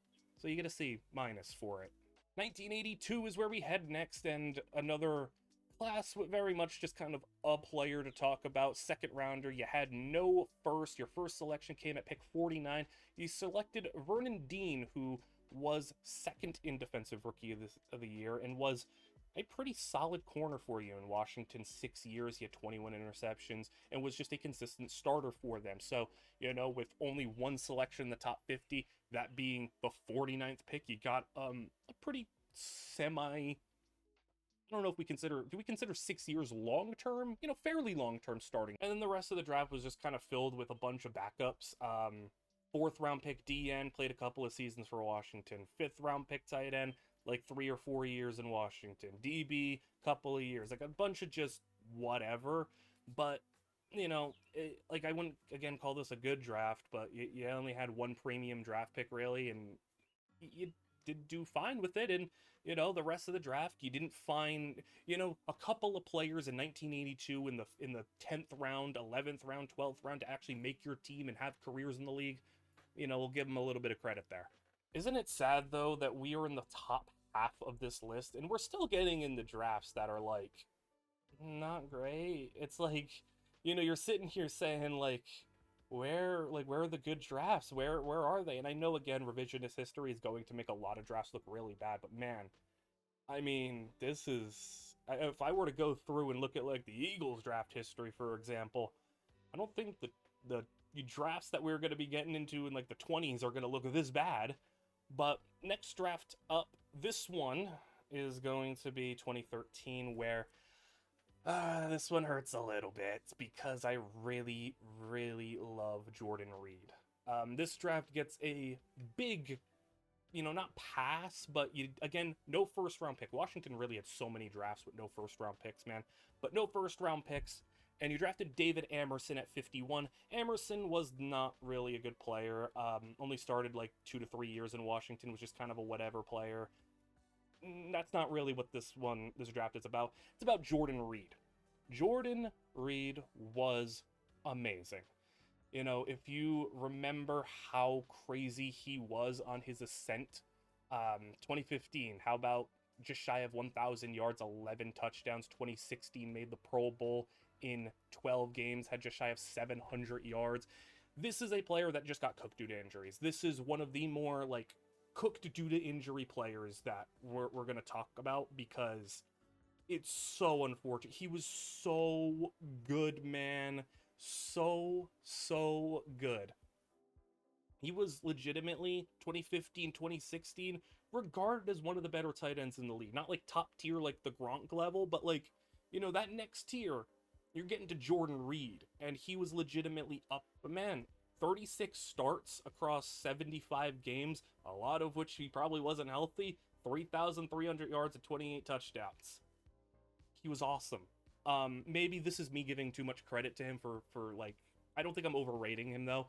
He was a very physical player, just, ran himself into a lot of traffic, ran himself into a lot of hits, got banged up a lot, just couldn't stay healthy. It's unfortunate, but it's one of those picks where I go back to the beginning where I said, you didn't make a bad pick, the player just got hurt. And Jordan Reed was well on his way to being, a certifiable top 5 tight end in the league. He was in the mold of where tight ends were kind of heading, a 6'2" tight end. It's probably why he was a 3rd round pick, one of those players who was maybe a little, I don't want to say before his time, but a little early on where, teams were getting a little bit more open to these pass catching slot-ish tight ends. Also, I haven't brought it up yet, but this is also around the time, remember that Washington graphic, the Kyle Shanahan, the Sean McVay, the Matt LaFleur's, hey man, in Kyle Shanahan's offense and eventually what turned into Sean McVay's offense, and when he was the offensive coordinator, this dude fed Jordan Reed. We see how much Sean McVay nowadays loves just hogging tight ends, whether it's Tyler Higbee, Colby Parkinson, Terrence Ferguson, drafted Max Clare. He wants all the tight ends in the world. When he was in Washington, all he had was Jordan Reed, and that's all he needed. He just fed Jordan Reed all the time. And it was that 2015, 2016, those 2 years that was his most successful, Jordan Reed's best seasons. He ends up getting the coaching job for the Rams and forever subjecting me to mediocre coaching forever because we wanted to stick with Jay Gruden and eventually hire Ron Rivera, and now we're on Dan Quinn. It's like, man, I just want a good offensive head coach for once in my life. But there was one of those things where you watched him get in the hands of a good offensive mind, and he was just awesome. So I give a lot of credit to this class because it didn't have a first round pick, but I think you left with a first round caliber player that just got a career that was ruined due to injuries. Elsewhere, though, the rest of the draft wasn't really great. The only other notable guy was I really liked Bakari Rambo because he had a sick name. Obviously, that didn't factor into the draft grades, but I remember liking him when I was younger because he had a cool name. Also, Chris Thompson was a solid receiving back who had an 8-year career as well. 7 of it with Washington. I should probably point that out as that is a pretty solid draft pick in like the 6th or 5th round, I should say. So, David Amerson, kind of a whatever pick. Jordan Reed, amazing. Chris Thompson, good. Another draft where you just didn't have a first round pick, but you still made the most of it by selecting a good player. We go to 1998, though, as we have another draft with no first round pick. And how many drafts is it? Not only with a no first round pick, but they're picking like 48, 49, 50, 51. Like, it's just the same exact picks. They picked Steven Alexander, a tight end who was a one-time Pro Bowler and played 4 years in Washington. So, a fairly respectable pick, I'd say. Like, you're not jumping for joy about it, but you're not super mad at it. It's an okay pick. The real highlight here, you can maybe argue, is Sean Barber, who had a 10-year NFL career, 4 years in Washington, started 75 total games, a very solid player as well. Skip Hicks at running back as well was 3 years in Washington. You just had a bunch of just fine players. David Terrell as well was 4 years in Washington, 2 years as a starter. A draft where you had no first round picks and you got, 100 games from Steven Alexander, 100 games from Sean Barber, 38 games from Steve Hicks, 77 games from David Terrell. Just a bunch of okay starters and a Pro Bowl tight end. You can see why this is like the mid tier, where it's just like you kind of shrug your shoulders and say like, could have been better, could have been worse. We move to 2018 now, and a draft that is basically kind of a one-player draft at this point.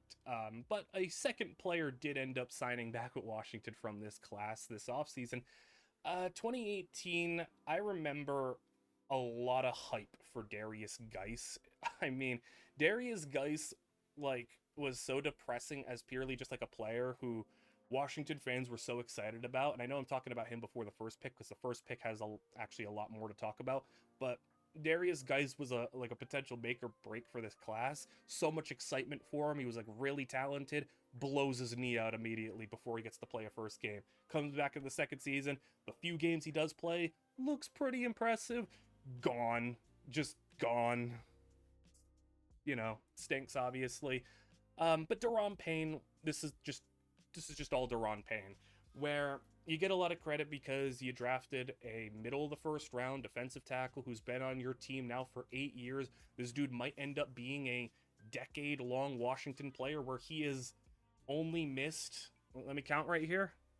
He's missed 3 games in his career. Daron Payne's been here. Daron Payne has been here, and he has been an Iron Man for this team. He's played at his best as Pro Bowl level. He only has 1 Pro Bowl to his name because Daron Payne is first, stint in his career, first couple of years, he was the number 2 to Jonathan Allen. But there were times where Daron Payne would play a little bit better than Jonathan Allen. There were times where, he wouldn't get maybe as much respect as he deserved because he was really good. But I think he always played at a Pro Bowl level. I know he's only got 1 to his name, but I think that easily could be more. I don't think any Washington fan sits here and says Daron Payne is not a really good pick for the 13th pick, and if he ends up playing even longer in Washington, you're really happy with that. Tim Settle is the other one where he was just, like I said earlier, Washington just loves stacking up the D-line with player after player after player. I talked about it with Matt Ioannidis, where he was good for a couple of years and then they just kind of let him go because they had so much depth. Well, Tim Settle was part of this depth as well, where in his first 4 years in Washington, he was really good despite only ever starting 2 games. He was purely a rotation guy. He goes, he leaves Buffalo, Houston, has some fine production, fine years, and now he's back in Washington. So, if he continues being just this really fine rotational D tackle, Washington will have come out with this draft with 2 defensive tackles who have decade-long careers. One of them, Daron Payne, all in Washington. Tim Settle, one of them, half of it in Washington. The rest of the draft, though, Troy Apke, Jerron Christian, Trey Quinn, not good, but mostly a 1-player class with a additional bonus of a Tim Settle. 1989 is up next, and another no first rounder, but also no second rounder this time. Their top pick, only one top 100 pick, was Tracy Rocker, a D tackle who only played 2 seasons, so, a big whiff there. But the reason this draft gets a big bonus, it's a one player draft, but a one very notable player. 10th round, 263rd overall. You go and you grab Mark Schlereth. So I think we know him now as like the guy who he's in media, and you always see multiple time Super Bowl champion Mark Schlereth, that guard. Well, he won his Super Bowls in Washington, in Denver. Washington is where he started. He played half his career in Denver, half his career in Washington. If he played a full career in Washington and, accumulated all that, that resume that he had in Washington, obviously it would have been higher. But for 6 years, to win a Super Bowl, to be a Pro Bowl guard, to have 75 games under his belt in Washington and be a high-level guard for this team, yeah, I think, despite it being a one-player draft, you walked in with one top 100 pick. The top 100 pick wasn't good, but you left with a really notable, one of the better guards of his time, and he played all the way until 2000, got to, play it out with Terrell Davis and, win the Super Bowls there, but, obviously awesome player, so, another one-player class. Number 23, we're approaching the top 20, and we're still in mid-tiers here. Well, the thing is we've gone up from C- to C, but we're still trapped in mid. We go to 1996, a pretty small draft class where it is a draft where, again, one top 100 pick. It was a first round pick, but maybe you shouldn't have drafted him because Andre Johnson, not the wide receiver for the Texans, a tackle out of Penn State. He never played a game in Washington.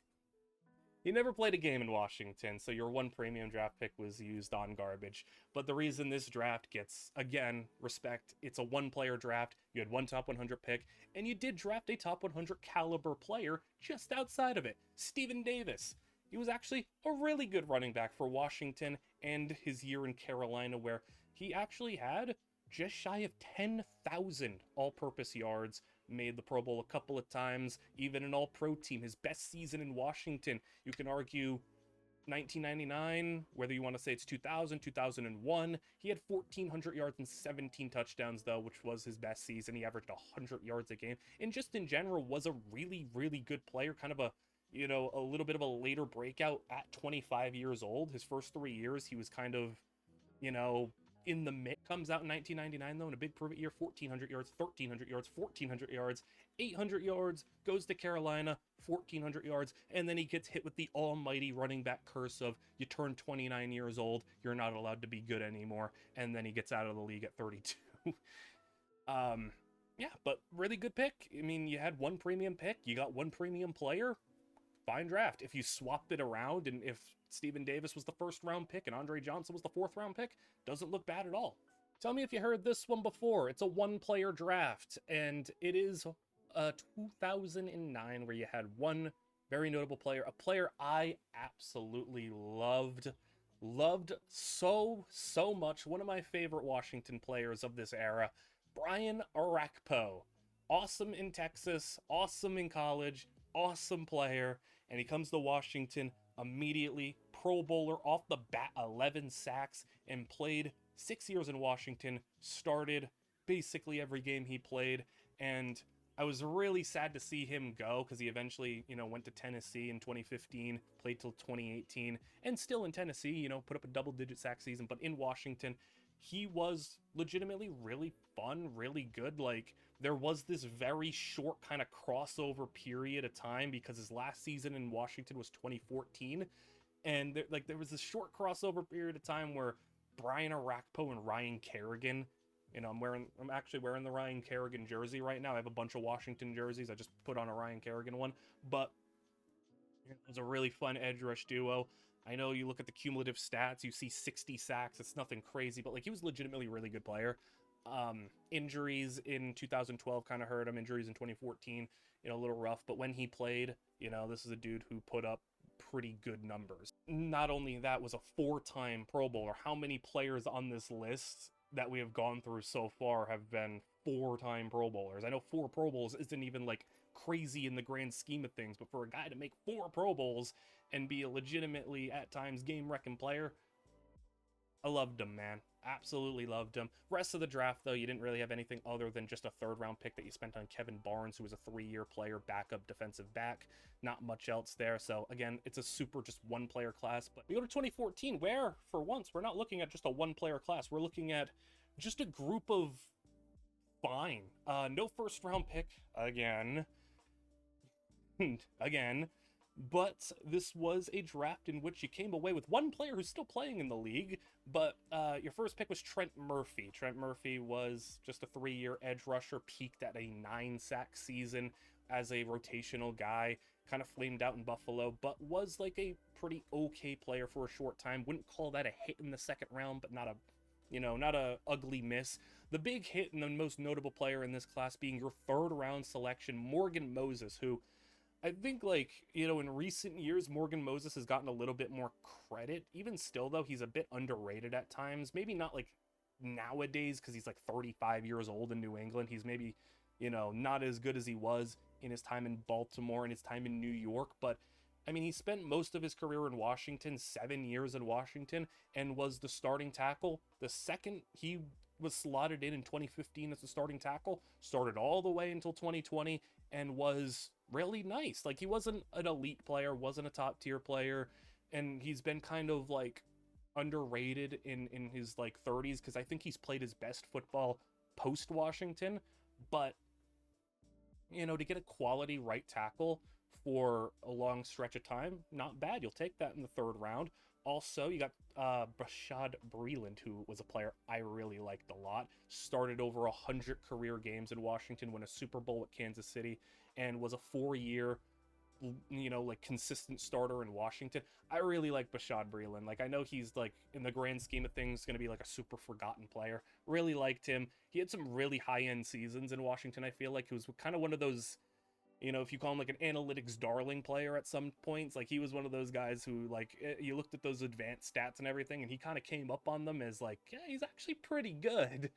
Eventually, though, like, he was a 4th-round pick, lost his athleticism, into his 30s, kind of, got knocked out of the league because he got a step slower. But, for a cornerback in the 4th round to start 100 career games and grab a Super Bowl, you're not mad at that. And you also grabbed Spencer Long, who was a 4-year starting guard. So this was a draft that wasn't a one-player, like, one star and the rest were at whatever. You got a, couple of years of an edge rusher, a good starting right tackle, a nice starting corner, an okay starting guard. Your first 4 picks were all contributing players. We hit our final C-rated draft before we hit the C pluses and beyond, and we're in the top 20.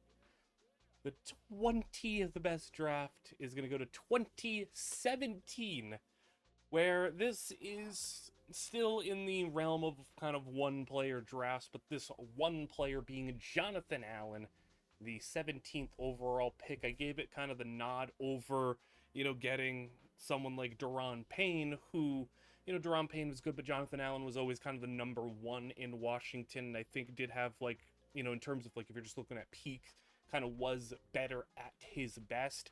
He had 8 years in Washington, so Daron Payne and Jonathan Allen both have hit 8 years in Washington. Allen obviously had a year in Minnesota, now he's in Cincinnati. Really nice player, multiple time Pro Bowler, 2021 and 2022 being those best seasons, and, getting him with the 17th overall pick, obviously, a very worthwhile selection. 2nd round, getting Ryan Anderson was literally just a complete nothing at the 49th overall pick. Someone who was supposed to be a little bit more of a competent edge rusher out of Alabama. Again, another Alabama D lineman. Literally, Jonathan Allen and Ryan Anderson both back-to-back picks out of Alabama. Washington literally was just addicted to taking Alabama players. They really just believed if you took all the players from the best schools, they would just be good. Fabian Moreau being their 3rd-round pick was not great, but, a 4-year player who did start a decent amount throughout his career. And 4th round, you pick Samaje Perine. Now, Samaje Perine, more so, is probably known for his time in Cincinnati, and now more recently has been in Kansas City. I think now back in Cincinnati, but for Washington, the most single rushing production he ever had in a season was his rookie season in Washington, where he ran for 600 yards. But, he's just been able to hang around the league. He's one of the few running backs in the NFL above the age of 30. So, to draft him, he's going to have a decade-long career. Again, not much on your team, but it's a fine fourth round pick. You also got Chase Roullier, who was a starting center, 63 career starts at center. For a sixth round pick is also really nice to have. So overall, Jonathan Allen plus stuff. We hit the C pluses now. C plus at 19. We go to 1985, where Washington had very limited draft capital. 0 first round picks, no third, no fourth, just a second round pick where they took Torrey Nixon, a defensive back who never played for them. So why is this draft up here in the top 20? What makes this draft any different? Well, they got a little bit more from their assets, I feel. Oddly enough, their 8th round pick, Barry Wilborn, a defensive back who was an odd career, like just straight up 1-year wonder type of stuff here, where he started in Washington for the first 5 years of his career and started only 2 of those seasons. In the one season where he started for the first time, 1987, 24 years old, he comes out with 9 interceptions and makes all-pro first team.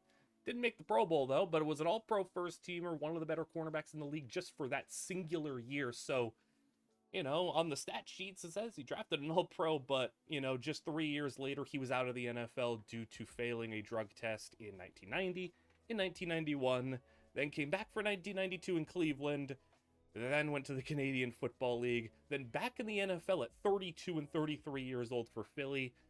Definitely a player who obviously had a lot of talent. Maybe his all-pro season was under the influence of some stuff, but, basically kind of washed out his prime years due to suspension.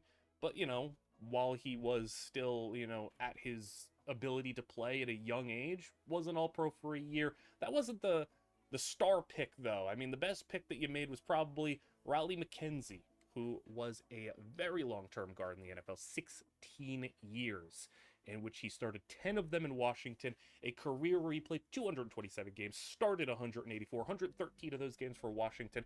So in the draft, you got a 1-year wonder all-pro corner who made all-pro first team, and a 10-year starting guard.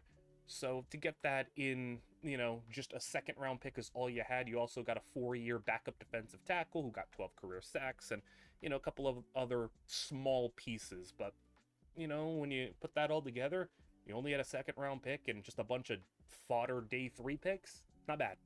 Let's go to 1990 now, where this draft, well, have you heard it before? No first round pick. I just said it so many times. 1990, though, you kicked off with your second round pick, 45th overall. You take Andre Collins, a linebacker who was a 5-year starter in Washington, was perfectly fine at 26 years old, though. He moves to Cincinnati and never really is a consistent starter again. Just kind of had an early career stint in which he was an all right player, and then just kind of fizzled out slowly. So nothing too crazy there. The rest of your picks, 3rd, 4th round, not much. But the reason this draft gets a bit more respect, despite only having, probably one notable player, is because said notable player was someone who is, very much regarded as a very loved player in Washington, Brian Mitchell. Now, he was drafted as a running back, and you're looking at his rushing stats, and you say, oh, well, what's so special about 1,900 yards and 12 touchdowns on the ground, 2,300 yards through the air? What's so special about a guy who had 4,000 yards? Well, he had a 14-year career, 10 of them in Washington, and the reason that he is so special, he was an elite return man. Still, to this day, has more return yards than basically anybody in the history of football. This is a guy who had 5,000 punt return yards, 14,000 kick return yards, and was a multiple-time All-Pro return man. In terms of overall scrimmage yards, if you're counting the special teams yards, Brian Mitchell is right at the top of that list of guys who had insane amounts of scrimmage yards, over 20,000 yards. So you could kind of determine what you weight the value of just a pure return man, but he's number one all time in the amount of times he's returned kicks, punts, yards, and yards on both ends, kick and punt return. That's almost 20,000 yards just in the return game. On top of that, too, it wasn't just volume. He had touchdowns as well, 13 return touchdowns. Obviously, you think of great return men, you think of Devin Hester, but not too far down on that list. You get to Brian Mitchell, and a lot of people would put him number 2 on that list behind Hester. So, anytime you draft like a team legend, obviously you're going to get a big bonus there, but the draft was basically just him. Now, when we're getting into the realms of controversial, I think this one's going to be up there because how do you rate a draft class that just happened? How do you rate a draft class where not only is the story not written, the story is barely began? Why is the 2025 draft class here? I know that this one is going to be a lot different just due to the fact that it just happened and we still have a lot to figure out. And I'm not putting it up here just purely off of projection. This is a team that had 5 picks and I think did a pretty good job with said 5 picks. You're gonna have to hear me out a little bit on this one and, get my thoughts on this draft class, because I think you pick Josh Conerly, number 29 overall. We're going to compare this to old draft classes that I have put a lot lower. If you want to go and just say, hey, this draft class, they've not accomplished anything significant, throw it at the bottom because it's just nothing's happened yet. Sure, I felt like that was maybe a little boring. So there's going to be, I guess, a bit of projecting, but also some instances of stuff has happened that give me an indication that this is going to be a nice draft class. Josh Conerly at number 29 started his career off brutal. I mean, the first couple games of his career, he got to match up against the Giants in his debut, like the Packers immediately after, Micah Parsons, Max Crosby. His early career was just filled with all the demons just terrorizing him. Micah Parsons put him on his back. He was legitimately awful for the first, I'd say, 6 games of his career. But then in the second half of the season, you could really see that his feet get under him. He adjusted. He really got things put together. And to see that tangible improvement, Josh Conerly, I think in the second half of the season played like an upper half of the league right tackle, and that seemingly is just the beginning.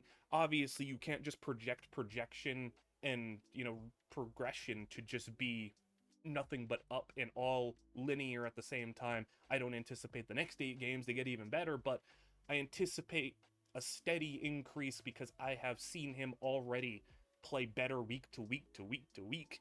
And I have no doubt in my mind, at the very least, this is a solid first round pick that maybe it'll only end up being a solid first round pick if he never gets any better, but to at least have a starting caliber right tackle who I do think still has all the tools in the world to get a lot better. I'm going to, at least for now, give you that check mark. This could age poorly, by the way, but again, I didn't want to just be boring and throw it at the bottom. I do genuinely really like this draft class, and it's one of the first draft classes in a while where you could actually, as a Washington fan, be a little excited about what you got here. Second round pick. I love this pick in the moment. I love it now. Trey Amos, 61, and plug and play, starting cornerback.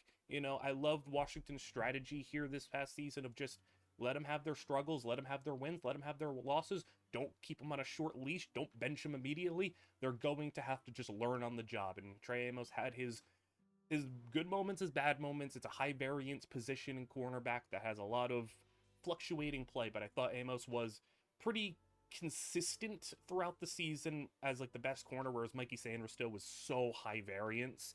I thought Trey Amos was maybe just the best consistent DB in the room. It was a weak DB room, but still, as a rookie, to step in as a starter outside corner, he projects to be now the starting corner on the outside this upcoming season. And I have no doubt that, again, at the very least, he's going to be a viable starter. We'll see if he can get to the next level. I do think that it is within the realms of possibility. Coming out of the draft, I had Amos a lot higher than the 61st best player. I had him closer to the top 30. I thought he could have been a first-round pick. And the reason Washington was so thrilled to get him at 61 is because they were even considering taking him in the first round. That's how much they liked him. I think at the very least, though, he's going to be a viable starter with the potential to maybe jump up a little bit more. 4th round, I wasn't crazy about this pick, but I do understand it. 124, Jalen Lane As a wide receiver, he's nothing special, and I didn't really love what I seen from a wide receiver last year, but they drafted him to be a punt returner. And to the credit of Washington, he had 2 punt return touchdowns in his rookie season, so you drafted him to be a special teamer, drafted him to be a punt returner, and he was really good. He was only behind Shamari DK, who had one of the best return seasons a rookie has had, for like returning kicks as a rookie. So like if you drafted him in the 4th round to be a punt returner, and he gave you good punt return results, well, I can't really complain about that. Kay Madrino, I'm not gonna, really like talk too much. He hasn't done anything really. Like he's still like a dart throw linebacker, so there's nothing really to comment there. But then the cherry on top of this draft is Ja'Cory Krosky-Merritt, who for a lot of people, who aren't like big Washington fans or like really follow Washington much, all they hear about is just who is this Bill dude who's a 7th round pick, ran for like 800 yards, and is he just like a myth? Is he even good? Because for a lot of people, he is just kind of like a meme player. No, like the thing is, he's actually like a good player. Now, am I projecting him to be a superstar? No. Am I projecting him to be anything close to like an all-pro, Pro Bowl level player? I would bet no. But he ran for 800 yards as a rookie, 8 touchdowns, and to get that in the 7th round, he was immediately day one the best running back, again in a weak backfield. We'll say that, in a weak backfield, but again, best running back in the room, and the confidence has been inspired in this Washington team to roll into next season, where Bill is just the starting running back again. He's the best running back in the backfield, unless Kaytron Allen, who's drafted in the 6th round, overtakes him, which I don't anticipate that happening, at least early on. But for Bill, I project him and see him more as just a really nice player who is good in a split back role. He had 175 carries last year. If he could be in that 150 to 200 carry range and get another running back to also take on like the 150 to 200 carry, just get 50% of the workload, I think he's actually a really nice back. And to get that into the 7th round, I mean, he wasn't like a normal 7th round pick. There was a lot of exterior circumstances that led to him being a 7th round pick. He was a lot more talented than a 7th rounder. So like, he wasn't a normal 7th rounder. And he's not just a dude that people call Bill and like to, have fun with. He's a legit player. He's just, if Washington fans are sitting here saying he's going to be a superstar, then maybe we need to slow the brakes on it a little bit. I don't think he's going to be a superstar, but you look at this 5-man draft class, I think, at the very least, a plug-and-play, viable right tackle who still has more upside. Trey Amos, a plug-and-play, starting cornerback who I think there's still more to grow. Jalen Lane, a punt returner, fine. A linebacker who we don't know, even if he becomes nothing, whatever. And Ja'Cory Krosky-Merritt, who is a nice running back. You picked 5 players in this draft class, and you got 3 starters at least going into year 2 with a guy who could play on special teams. And anything he gives you at wide receiver for Jalen Lane is just kind of a plus. But yeah, this draft could age poorly, and they could all just kind of flame out and it look really bad. But I think it also does have the chance to go the other way, where Josh Conerly can really hit the next level and become a great right tackle, and maybe this draft would go higher, or Trey Amos becomes a great corner and it goes higher. So I didn't go assuming that they're gonna be great. I just took them at what they are now, barring fall-offs, solid starting tackle, solid starting corner, solid starting running back. 3 of your 5 picks were starters. I think that still can qualify as good. And I know the ranking says it's high. I still, at the end of the day, it's a C+. It's not like I'm jacking it up like crazy. It's a C+ right now. Go back to 1970, though, where it's a very different draft class. 1970 still in the C+. No 1st round pick, no 3rd round pick. You had just one singular top 100 pick, but it turned out to not be so. Now, this is the one that I'm actually having a little bit of trouble pronouncing. I think I'm pretty good at pronouncing names for the most part. Bill Brungy? Something like that. It's 1970. I wasn't alive for this dude. So, maybe L-ball knowledge there to say that I don't know him too well. But he had 50 career sacks for Washington, peaked at 13, an 8-year player. And, I mean, overall, if you're getting that in the 2nd round, you're pretty happy with that. So, with your only top 100 pick, I'd say it's probably more so a hit. And then in your 4th round selections, you got 53 games as a starting guard. And then how about in your 5th round selection, you got another defensive lineman who went out there and started, 25 games, played 6 years for you as a rotational guy, was perfectly fine. And then you got a tight end that also played a decent amount, but more so not for you. You got Mac Alston, who was, on the team for about 3 years, only started 7 games, went to Houston, went to Baltimore, started a lot more, mainly in Houston as just kind of a low-end starting tight end, and was perfectly just whatever. But in this draft, with only one top 100 pick, you hit on it, and then your next 2 picks, I'd say for a 4th and a 5th rounder, relatively, you can call those hits as well. Get to number 15, and this one's going to be fun. I'm rocking the jersey right now. Ryan Kerrigan in 2011. What a player Ryan Kerrigan was. The 2011 draft is regarded, and in the very least, in terms of modern drafts, the greatest draft ever in terms of talent. This is the draft that had Von Miller, Cam Newton, and AJ Green, and Julio Jones, and JJ Watt, and all these incredible players. And lost in the shuffle for a great player is Ryan Kerrigan. Do you want to know what's absurd about this draft class? There are 5 players to have over 100 career sacks in this draft class. This was a demonic pass rushing draft class, probably the greatest D-line class ever, maybe, just in terms of pure depth. Ryan Kerrigan, in most years in a draft class, he had 95 sacks, was a 4-time Pro Bowler, and wasn't as flashy as some of the game wreckers, because he wasn't, this athletic demon like JJ Watt, wasn't the high sack number guys like in a single peak season like Justin Houston, who had a 20 sack season, wasn't obviously like a defensive player of the year like JJ Watt was 3 times over. But Ryan Kerrigan, for a very long sustained time, was just one of those really nice number 1 edge rushers who can go and get you 10 sacks and could really just win very smart, soundly, was not, again, super bendy, crazy athlete, but was just really good, a really good player. He had 95 career sacks. In a lot of draft classes, you're looking at that and saying, hey, Ryan Kerrigan was one of the better players to come out of this draft. In this draft, you're looking at Von Miller, Cameron Jordan, JJ Watt, Justin Houston, Robert Quinn, and also Ryan Kerrigan is right there with Cam Hayward. He has more sacks than Cam Hayward in his career. And Cam Hayward, obviously not the same exact position, but still, this is a stacked draft class in terms of that. Also, Aldon Smith was in this draft class, who, if it wasn't for his, the way his career turned out, hey, he was looking like he was going to be on track to be right up there with Von Miller and J.J. Watt in terms of sacks. This is just a crazy class.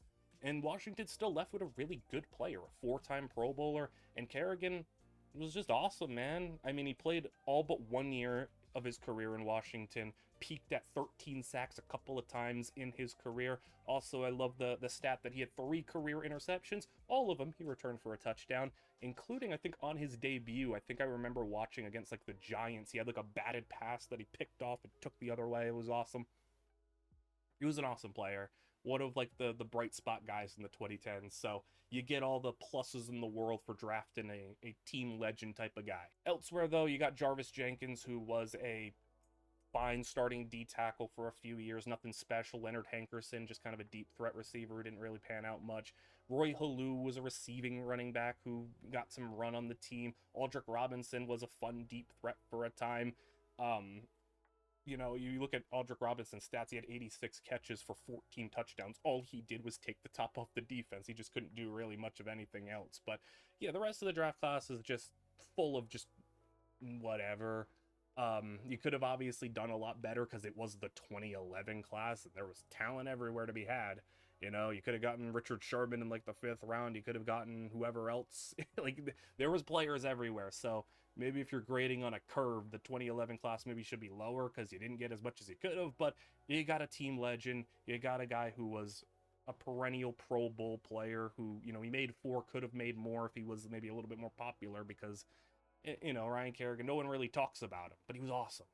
But yeah, I give that one, again, in that C+ range, as that was our final C+. So we're going to go on to the B-. B- is the last grade before we get to the B's and above, which are tier 2 good drafts.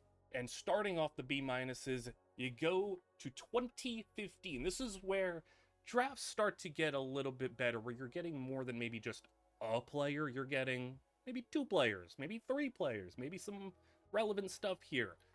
So what puts this one in the B- tier is you go with the number 5 overall pick, Brandon Sheriff. Another one of those kind of under the radar, really nice offensive lineman in the 2010s into the 2020s.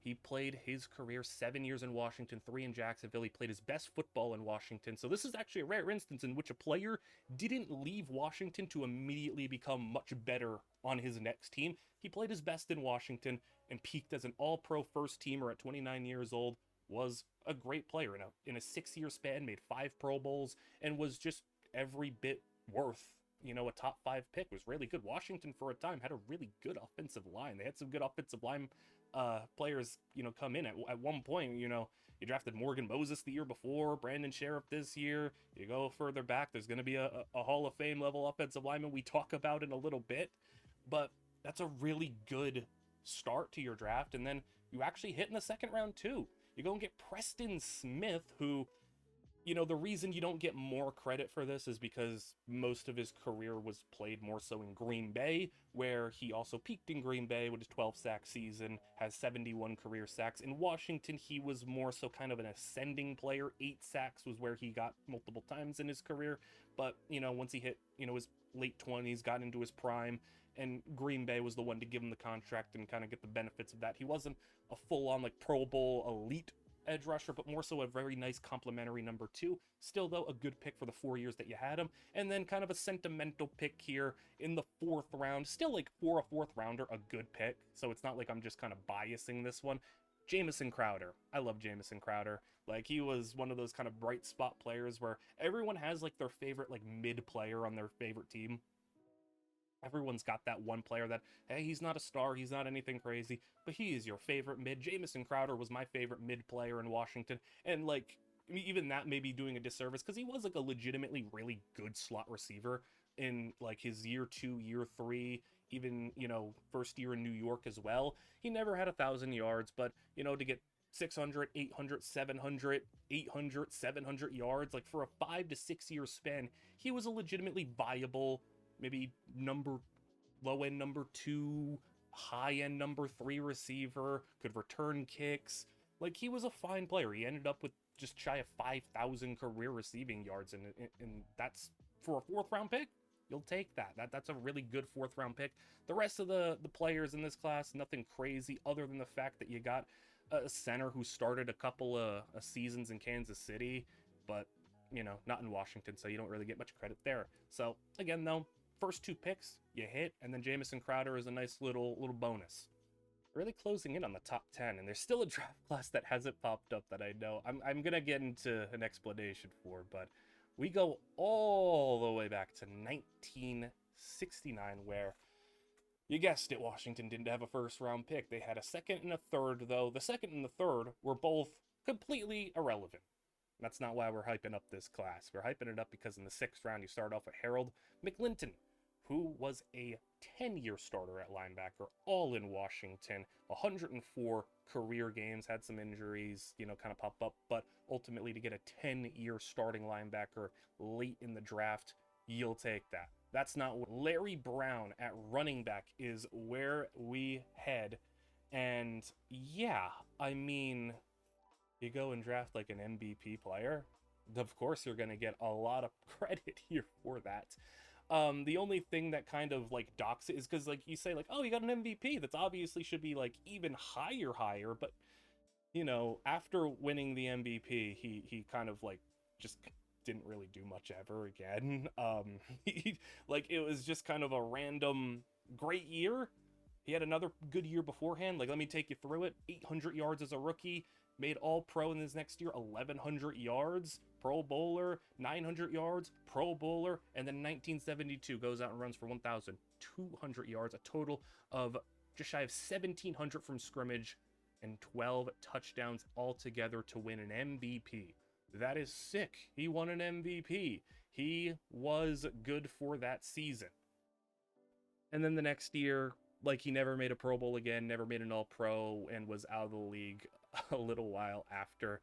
And even then, a career average of 3.8 a carry. He's just kind of one of those old school MVP players that I guess if you were doing a list of remember every MVP, this would be one of the more probably forgotten ones, because it's just this is Washington running back who came out and won MVP, but he won it pretty comfortably. He had 60% of the votes, and You know, it was a good player. Like, obviously, really good player. You get the credit for that. But other than that, that's, you know, where it kind of ends. Because, again, the rest of your draft class was not good at all.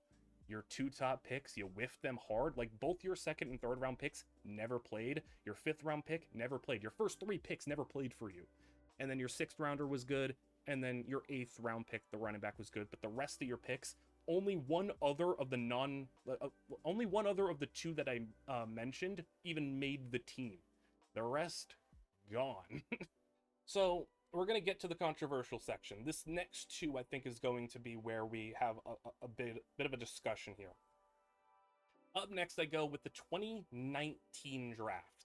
And how does a draft that had an objective, like, didn't pan out first pick get to be this high? Well, we can get into it with saying Dwayne Haskins, obviously, rest in peace to Dwayne Haskins, and, you know, it didn't pan out. It just didn't work.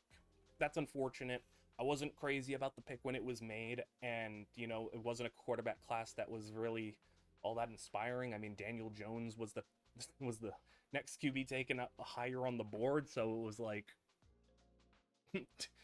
you know, it was one of those QB years where they went a little bit higher because of need, not because of the talent on the board. But, you know, Haskins didn't work out. It is what it is. You move on. Where I did love this draft, though, is Montez Sweat. You go and you make a double down move. Montez Sweat fell in the draft due to some medical concerns. You go, you pick him up, and Montez Sweat was awesome. I think, you know, Chicago fans especially underrate him hard.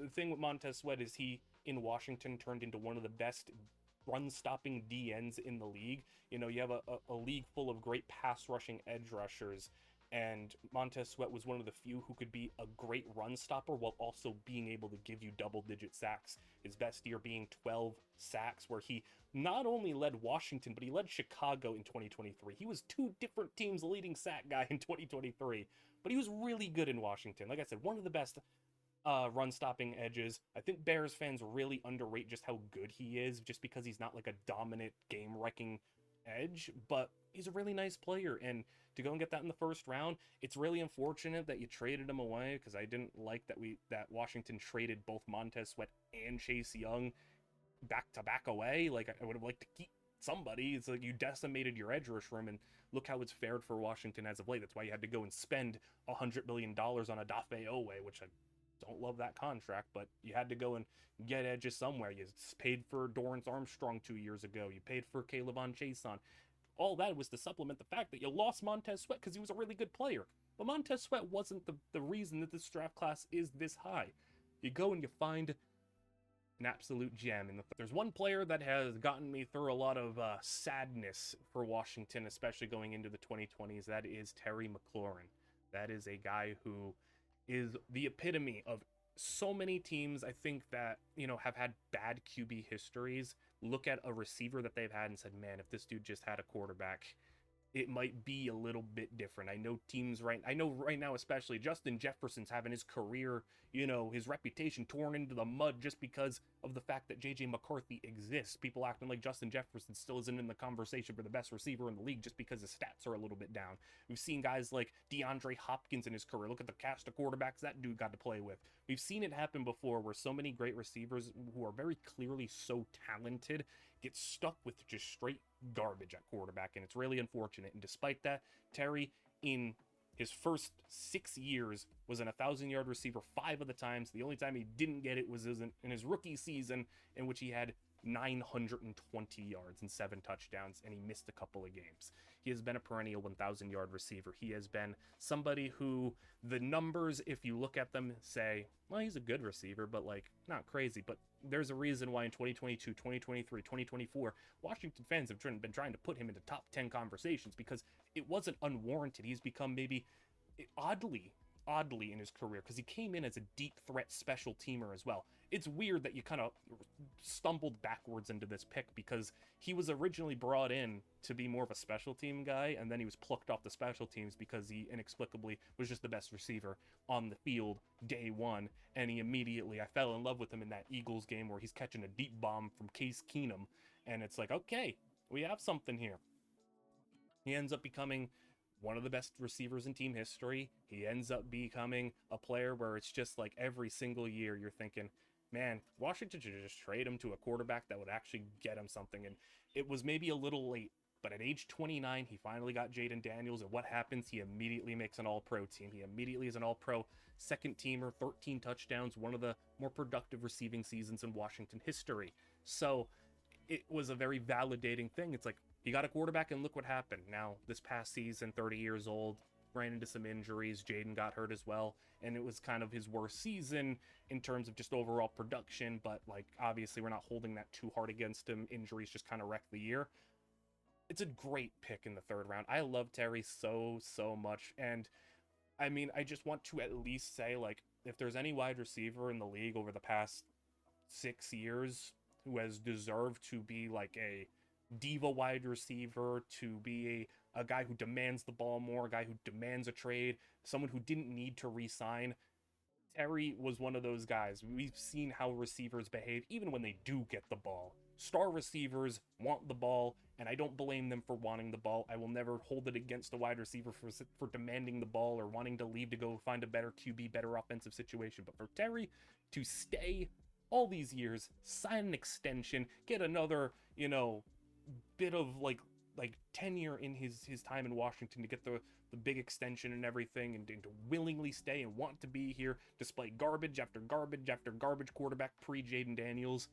Hey man, he forever has love for that. So it's a great pick, obviously, but also like you drafted someone who's probably going to go down if he finishes his career out in Washington and still has like another big year or two, maybe as like a team legend type of player. So Montez Sweat, I think, is a hit in the first round. Terry is a huge home run in the third round. And then to top it all off, Cole Holcomb was a couple of years as a starting linebacker for Washington, played 4 years in Washington before going to Pittsburgh. Injuries kind of cooked him a little bit in Pittsburgh, but he was a pretty fine linebacker. So you got overall, like, obviously the Dwayne Haskins situation really does stink. That's what kind of puts the draft down. If you take that pick out and it was Montez Sweat as the 15th pick, and then you didn't make the trade, and then you drafted Terry, it's like, yeah, you nailed your top 2 picks, but the reason it gets the B minus and not the B plus, it's because of the Haskins pick. So here's where we get to my most controversial placement probably of the video. 2012. A draft where if you were to say what drafts hurt Washington so much, 2012 is towards the top of that list. But I actually will defend this draft because it wasn't just like there was just RG3 to talk about. There's other stuff to talk about, but I want to have the RG3 conversation here and say my piece on RG3 because there was a lot. I think there's a lot of like wrong info on just how we look back at it and say like, oh, he was a 1 year wonder, was a bad pick, move on. I don't think that's exactly true. So regardless of how you feel about him on social media and how he's been moving in post-career, gonna put that to the side for a moment, ignore that for a moment, and just look at the player. Objectively, I think it was the right pick. I think that is one of the situations you can immediately say. It was the right decision to go up and get him. If you truly believe that a quarterback is going to be your franchise quarterback, you go up and move him. This isn't like a Heath Schuler situation where the dude just sucked and there was never any signs of him being good. You went up, you got him, and he was good. So where the issue comes in is there was two major things, because obviously we'll talk about injuries, but there's 2 major things that really set him up. It's not just injuries, it's also the fact that Dan Snyder, hate him as an owner, this was a rare good decision he made. He wanted to go and get RG3, he wanted to go and get him. That is the right decision to make. The issue is well, the coaching staff didn't want him. Immediately you were put in a spot where if the owner wants a player and overrides the coach, we're in a lot of trouble here. Because Mike Shanahan was the coach of Washington at the time, super old school. He wanted a traditional drop back and throw the ball quarterback. He did not want to mess around with a mobile quarterback. He did not want to have to mold his offense a little bit differently. Despite the fact that when RG3 got in the building, he goes and works with Kyle Shanahan and that incredible staff that Washington had at one point. Like, that graphic it haunts Washington fans, but it is also very interesting to watch that happen in real time, where you're watching 2011, 2012, 2013, you're watching the years where Sean McVay ended up becoming the offensive coordinator, and you're watching the shifting of the league happen a little bit before it happens, where obviously RPOs and stuff was getting implemented. Chip Kelly in Philly and a couple of other places were implementing this stuff. But in Washington, they had the whole staff there putting everything together, and you were getting to see some of the early instances of how football was going to start to move into the more mobile quarterback era.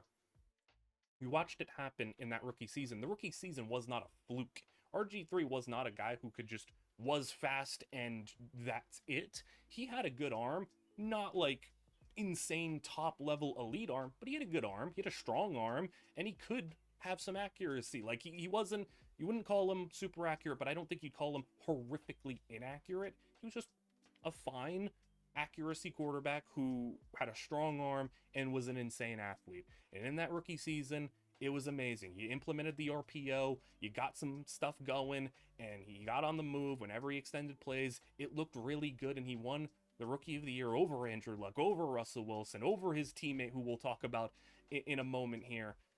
It looked great. And then the injury happened, and I'm not talking about the Seattle injury. The Seattle injury is malpractice.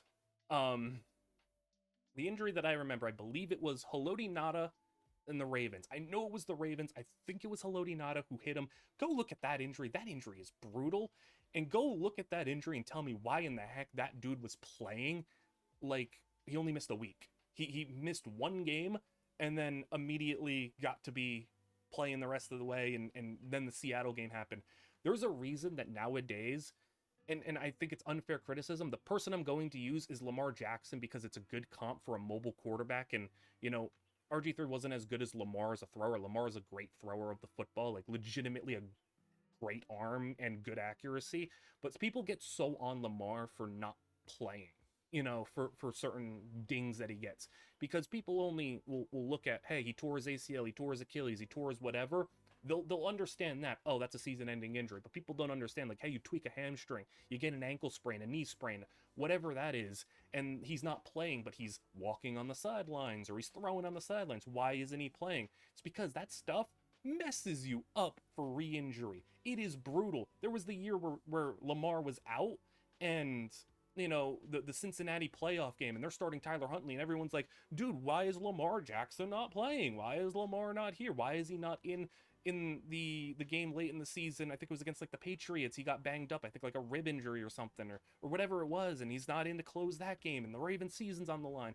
It's like, dude, you can't tempt that stuff. And as we have gone further and further into the future, further and further, years and years of data to show, you mess up your hamstring, you mess up your knee, you mess up your calf. You see it a lot in basketball. You see it with Tyrese Halliburton. You see how it works. You know, you mess that stuff up. Do not play on that. And RG3 was trotted out there, and I know there's going to be an instance of saying, like, the player wants to play. No, you need to save the player from himself, because he wanted to play. He should not have been playing. You threw him out there. That is malpractice. His knee literally gave up. It was non-contact. It just exploded, and it gave up because he shouldn't have been out there. And then you go into the next season. He comes back. I still think too soon, because, you know, an ACL normally is, what, 9 to 12 months? That wasn't a normal ACL. That wasn't like, oh, he misstepped one way and it blew out. No, that was repeated strain and stress being put on it, and then it finally gave out. And I feel like that tear is probably a little bit worse than a regular one. Maybe that's a little bit more of an opinionated take. A doctor could probably tell me on that one. But just in general, I think it came back too soon, got hurt again, and was labeled an injury-prone player, because yes, he was injury-prone, but when you don't allow one injury to properly heal and then you get re-injured again, it hurts you long-term, because it makes it so that you're more likely to get injured again and again and again. And the second issue here with the injuries is the injuries further kind of validated Mike Shanahan into saying, well, we can't live with a running quarterback. We got to put him in a box. We got to make him a pocket passer. We got to do this. If you want to have a long career, you can't run the ball, which isn't true. I mean, yeah, you live with it. Kyler Murray gets injured a little bit. Jalen Hurts gets injured. Jaden Daniels gets injured. Lamar gets injured. You take that, though, because the level of player that you think that you're getting at their best is special and game changing. You don't see those teams forcefully shrink things and put them in a box, put them in the pocket and say, don't move, don't act off instincts. You made them play worse. You stopped making them do what made them special. I will defend the pick and say that it was just malpractice from the organization to treat him like that. Was he 100% innocent in, everything? No, he could have done better as well. I'm not saying it's 100% all on the organization, but I think the blame goes there. I don't call it a bad draft pick because I think it was the right move. And I think that, yes, injuries cooked him, and a misfire of organizational malpractice trotting him out there, and also with a coach that never wanted him to begin with. That sucks, man. What are you supposed to do? And we get to the next person, Kirk Cousins. Now, this is where the draft, because if it was just RG3, the draft gets a bad grade. The draft gets a bad grade if it's just RG3 because it didn't work out. But you get a good grade because you get Kirk Cousins and another player, again, we'll talk about in a moment. I want to have the quarterback conversation. Kirk Cousins was drafted to more so satisfy Mike Shanahan. He wanted the Nick Foles, the Kirk Cousins in that draft class, the guy who could just stand in the pocket and be just a generic drop back quarterback. Thing is, Kirk Cousins proved to be a really good fourth round pick. Whatever you want to feel about Kirk Cousins, at least in the fourth round, a guy who ends up starting, well over 150 games in his career, has a winning record, has, not had the playoff success, but to be, a 10th to 15th best QB in the league for a long period of time, a part of that in Washington where he had a really good season under Sean McVay as the offensive coordinator. That's a good pick, obviously, a four-time Pro Bowler, and, had a lot of success in Washington too before getting the Minnesota contract and everything. And then another kind of more sentimental player in my heart, Alfred Morris, who was a guy who was also in the running for Rookie of the Year, because that Washington season, 2012, was really special. Alfred Morris ran for 1,600 yards and 13 touchdowns as a sixth-round rookie running back. Followed it up with 1,200 yards, another 1,000 yards, and then Alfred Morris maybe wasn't going to be a running back built to last for a long career. He was one of those guys who was an older prospect, maybe was always going to flame out a little bit early, but I do really hate Jay Gruden for coming in and just immediately, phasing him out of the offense in favor of Matt Jones, who was, a not good player, and then just kind of letting him walk, and then he goes to Dallas, and then when he played in Dallas, he was still fine. When he played in San Francisco, he was still fine. It's just, Alfred Morris wasn't really, I don't know what it was, but, it feels like wherever he played pretty well, even later into his career, where, in Dallas, he averaged 4.8 yards a carry when Zeke was suspended. It's he played pretty well. Why are more teams not on this? And then he goes to San Francisco and averages 4 yards a carry, and it's well, he kind of fits, and why are more teams not on this? And it's just well, now he's 30 years old and we'll give up on it. And it's just kind of frustrating. But multiple time Pro Bowler, an all-pro running back, franchise record breaking running back, was really good for a time. And even though he only had 4 years as a legit starter, he ends up with just over 6,000 rushing yards in his career, and was just really good for a really short time, but a really fun time. So, I don't know. If you want to just look at just results based, we can say, yeah, RG3 was a bad pick, and what you gave up, obviously, you can factor the trade into it too. You gave up not just the second overall pick, but other first rounders too. But I defend the decision. I will not defend the execution. That is very much, I said it with some of these other picks where it's just hey, it's not like Heath Schuler where he was garbage. It's not like, Chase Young where there was an effort thing. It's not like whatever it is you want to point to. It's he was a legit player who was legitimately good, who I think was better than a one-year wonder, who was just horrifically mismanaged and was set up by an organization, by a head coach that didn't want him in the first place. And it's just it just shows how dysfunctional, for as dysfunctional as you think Washington was in the 2010s, and just the 2000s in general, but really the 2010s as well, for as dysfunctional as you hear that they were, trust me, they were even more dysfunctional than you would even believe. This is how bad it was. So yes, I will defend the pick, but even aside from that, Kirk Cousins and Alfred Morris carry a lot of weight for a 4th and a 6th round pick to get that much out of them. I said my piece on that. You can let me know how you feel. Maybe I'm being too generous here. I don't think I am. Maybe a little bit, but like I think at least the things that I have to say were fair. It was a fair argument, but you can let me know. It takes us to the top 10, and the 10 is where we hit the tier 2. There's not much in tier 1 and tier 2. Out of 60 drafts, I'm only stamping the good or better label on 10 of them. And one of them is still like a bit to be determined, so we'll get into that one right now. And number 10, we're going to go with the 2024 draft. And this is purely just based off the fact that, hey, Jayden Daniels seems to be, we'll see about injuries. I'm not going to like fully label him injury prone yet. I mean, it was one season where he like tweaked a hamstring, and then the elbow injury was like a freak accident. Like I think anybody can say like that's just a freak accident. That's not like oh, you're weak or whatever. Like that's just crazy that happened. Just shut him down. Like do what you should have done maybe with RG3. Shut him down. Don't risk injury anymore. But what you've seen from him in his rookie season was legitimately incredible. And hey, for a Washington fan, that was literally the first time in my lifetime I got to witness them win a playoff game. Like literally everything that happened that season was really fun. And I still obviously, I think we can all believe that Jayden Daniels is going to be the future quarterback and is going to be around for a long time because he's not just a runner. Like as a thrower of the football, he's pretty good. He's a pretty accurate thrower, can work from the pocket. Like he's much better even than what RG3 was, where RG3 wasn't natural in the pocket. But like Jayden is not just RG3, because some people have said, oh, Heisman winning quarterback picked number 2 who runs and then gets hurt. It's not the same. Jayden's a lot better, I think, from the pocket as a thrower, from an accuracy standpoint, has a good arm, while also being a runner. I think if you took running away from Jayden, he can still be a good quarterback, maybe just not as good. But it's a dimension to his game. I think we believe he's the franchise quarterback, and it's just a matter of, like, can the infrastructure do good by him, and can he just stay healthy? I think so. I don't want to overblow injuries after 1 year. Rest of the draft, though, was a real mixed bag, but like, if you get a franchise quarterback, I think you can get a lot of credit there. Jerzon Newton has caught a lot of flack from Washington fans. I loved the Jerzon Newton pick at the time because he was a guy who fell in the draft due to injury.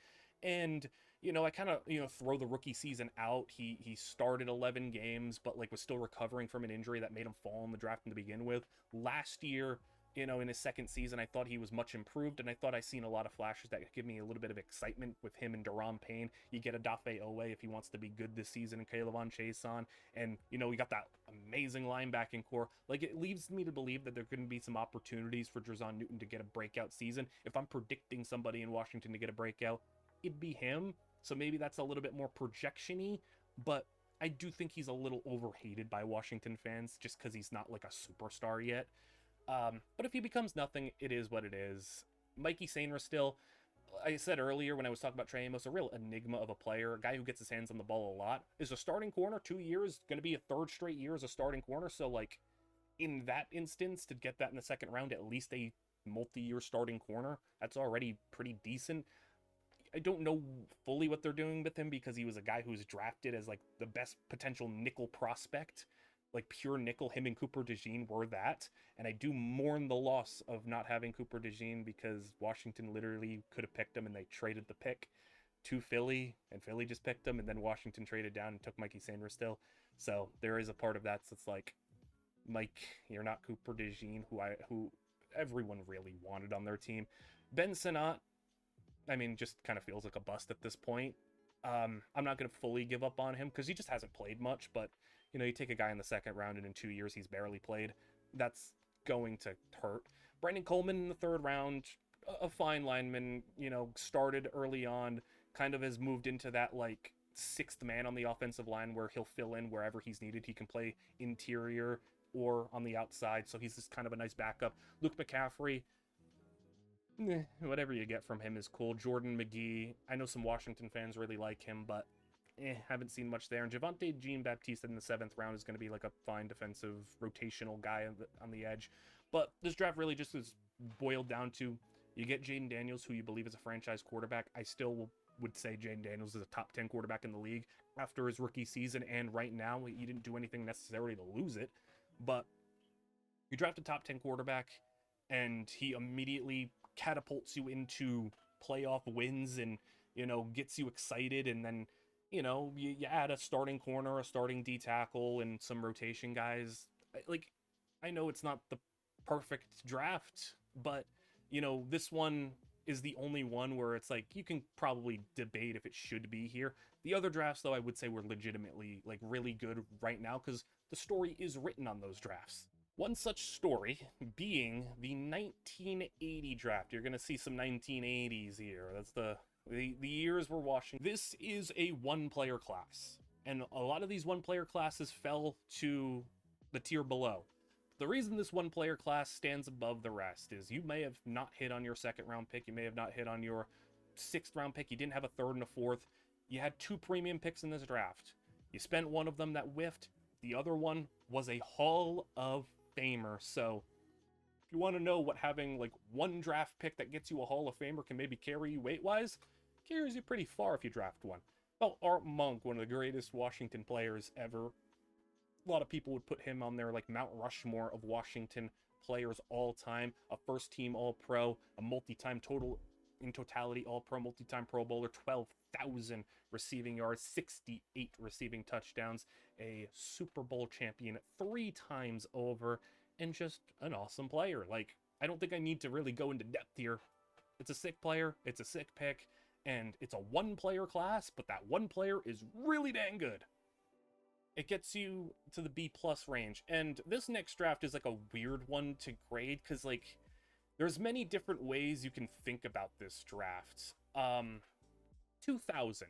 Washington was like put in a very rare scenario that not many teams have ever been put in to have this type of premium draft capital.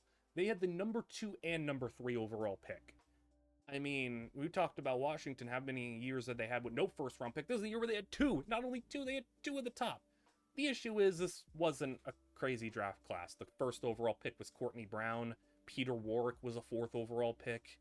Corey Simon was the 6th overall pick. You had some, nice players like Brian Urlacher and Jamal Lewis in the top 10, obviously. So what did Washington do when they had the 2nd and 3rd overall pick? I don't think they missed on either one of them. And that's the thing where it's like, man, you didn't miss. You didn't maybe capitalize in the way that you would have hoped for 2 top 5 picks, but like both the top 5 picks were pretty viable, valid players. You get LeVar Arrington, who unfortunately did have a more short career, but it was a really nice career where he goes in his best season, has 11 sacks, and, he was a kind of like a bit of a do-it-all linebacker, multi-time Pro Bowler, multi-time All-Pro player. Again, though, little bit of a short but sweet career, but man, it was a really good time when he was playing at a high level, healthy. And then you go and you get Chris Samuels in the next pick, and Chris Samuels played his entire career in Washington. It was a 6-time Pro Bowl tackle, one of the best tackles in the league pretty consistently. Washington has done a pretty good job. If there's one thing that they have done good at, they've drafted offensive linemen pretty well.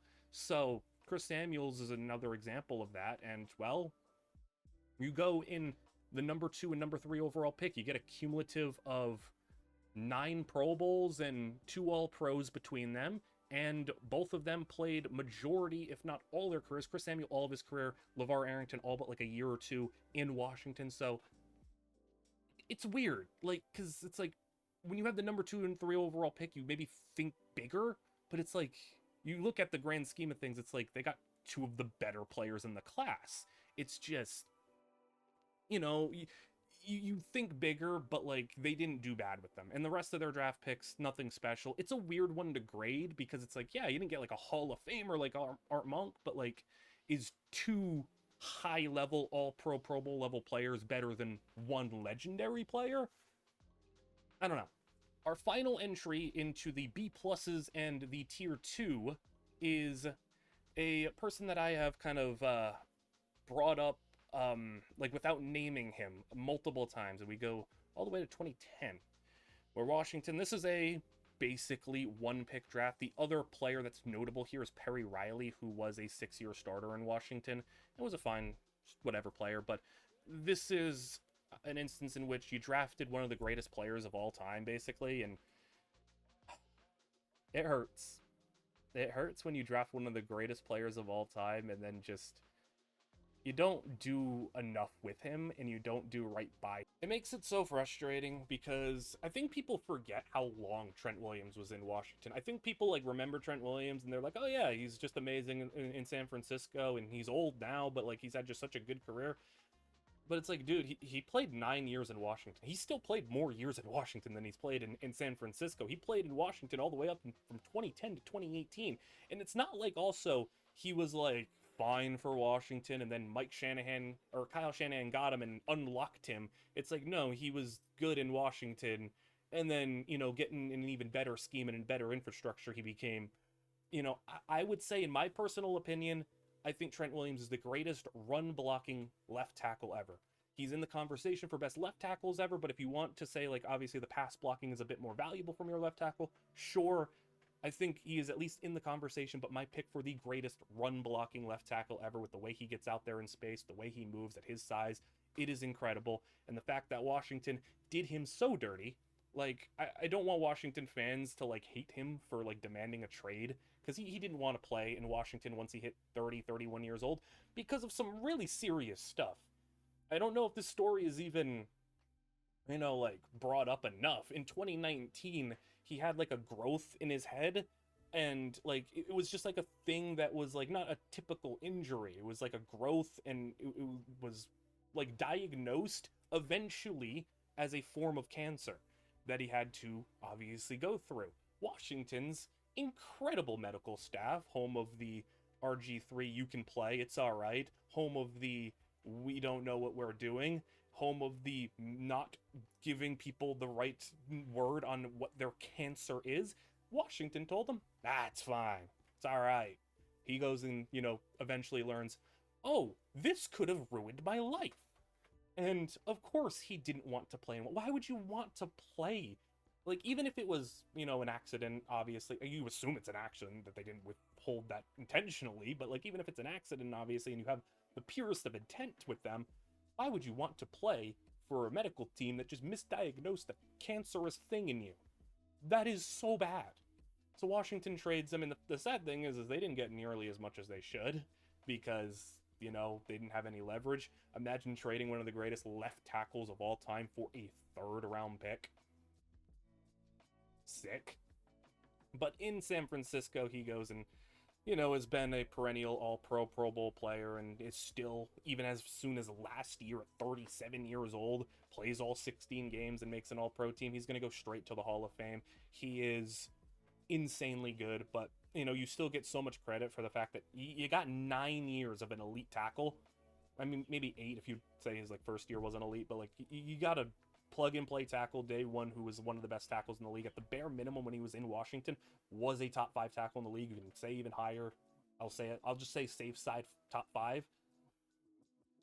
It hurts to lose him for essentially nothing because your organization is dumb, because look at the longevity he has had. You maybe could justify thinking to yourself, oh, he's 31 years old, like he's not going to be good for much longer. No, he's still good at 37 years old, so he had the longevity, and man, imagine if Washington the past 2 years had Trent Williams right now. That'd be pretty useful. They wouldn't have had to make a Laramie Tunsil trade. They could have used those assets and money for something else. But instead, no. So let's get to tier 1. These are the drafts that get A grades, A minus, A, or A plus. There are 6 drafts that I put in the elite category. And we start off in 1986 where, hey man, no first round draft pick. But you go and you got yourself some very important stuff to the history of Washington because it helped get you a ring here, as your first pick was a 34 starts at defensive end, was just kind of a backup D end. Washington had a pretty fun D line back then. Your other second round pick, nothing really special. We go further down the draft to get Mark Rypien, who was your Super Bowl winning quarterback, was top 5 in MVP, and was a multiple time Pro Bowler. The year that Washington went out there and won a Super Bowl, he was the guy leading the charge, was 14-2. I mean, I don't think anybody looks back in history at him as like a insane quarterback. Obviously, Washington didn't really have like like Washington's never had an insane QB history. Like Joe Theismann's obviously good, and they've had some good short sprints of careers. Like they've just never had like long sustained great quarterback play over like one player having a decade long career. They've just had like certain little eras. This was a nice little era to go and get yourself a Super Bowl winning quarterback, a guy who started 6 years in Washington. If you go and get yourself a Super Bowl winning quarterback who is an MVP talks at a season in which he was 14-2, 28 touchdowns, 11 picks all the way in the 90s, yeah, you're going to get a lot of credit. On top of that, you also got a linebacker, Kurt Guevara, who was able to be a 13-year NFL veteran, 9 years in Washington, was a part of said Super Bowl team 2 times over. So you got some like competent, viable players, another D tackle like towards the bottom of the draft who was on those Super Bowl teams as well. Like you got yourself basically like the quarterback tax is a real thing. You get a bit of a boost because you got yourself a Super Bowl winning quarterback in the 6th round, and you managed to do what you need to do to capture a Super Bowl without a 1st round pick again, because you know the 80s Washington just said, nah, 1st round picks, don't need them. So many years this is no 1st round picks. This is the draft where I think it's pretty clearly at the bottom of this tier, but I gave it the, you know, I think it matters to, one, get your quarterback, and two, if the draft is what helps push you towards a Super Bowl. This isn't the only draft. We'll get into the drafts that really help them. But if the draft helps push you to a Super Bowl and gets you the Super Bowl winning quarterback, I think it's hard not to put it into elite tier.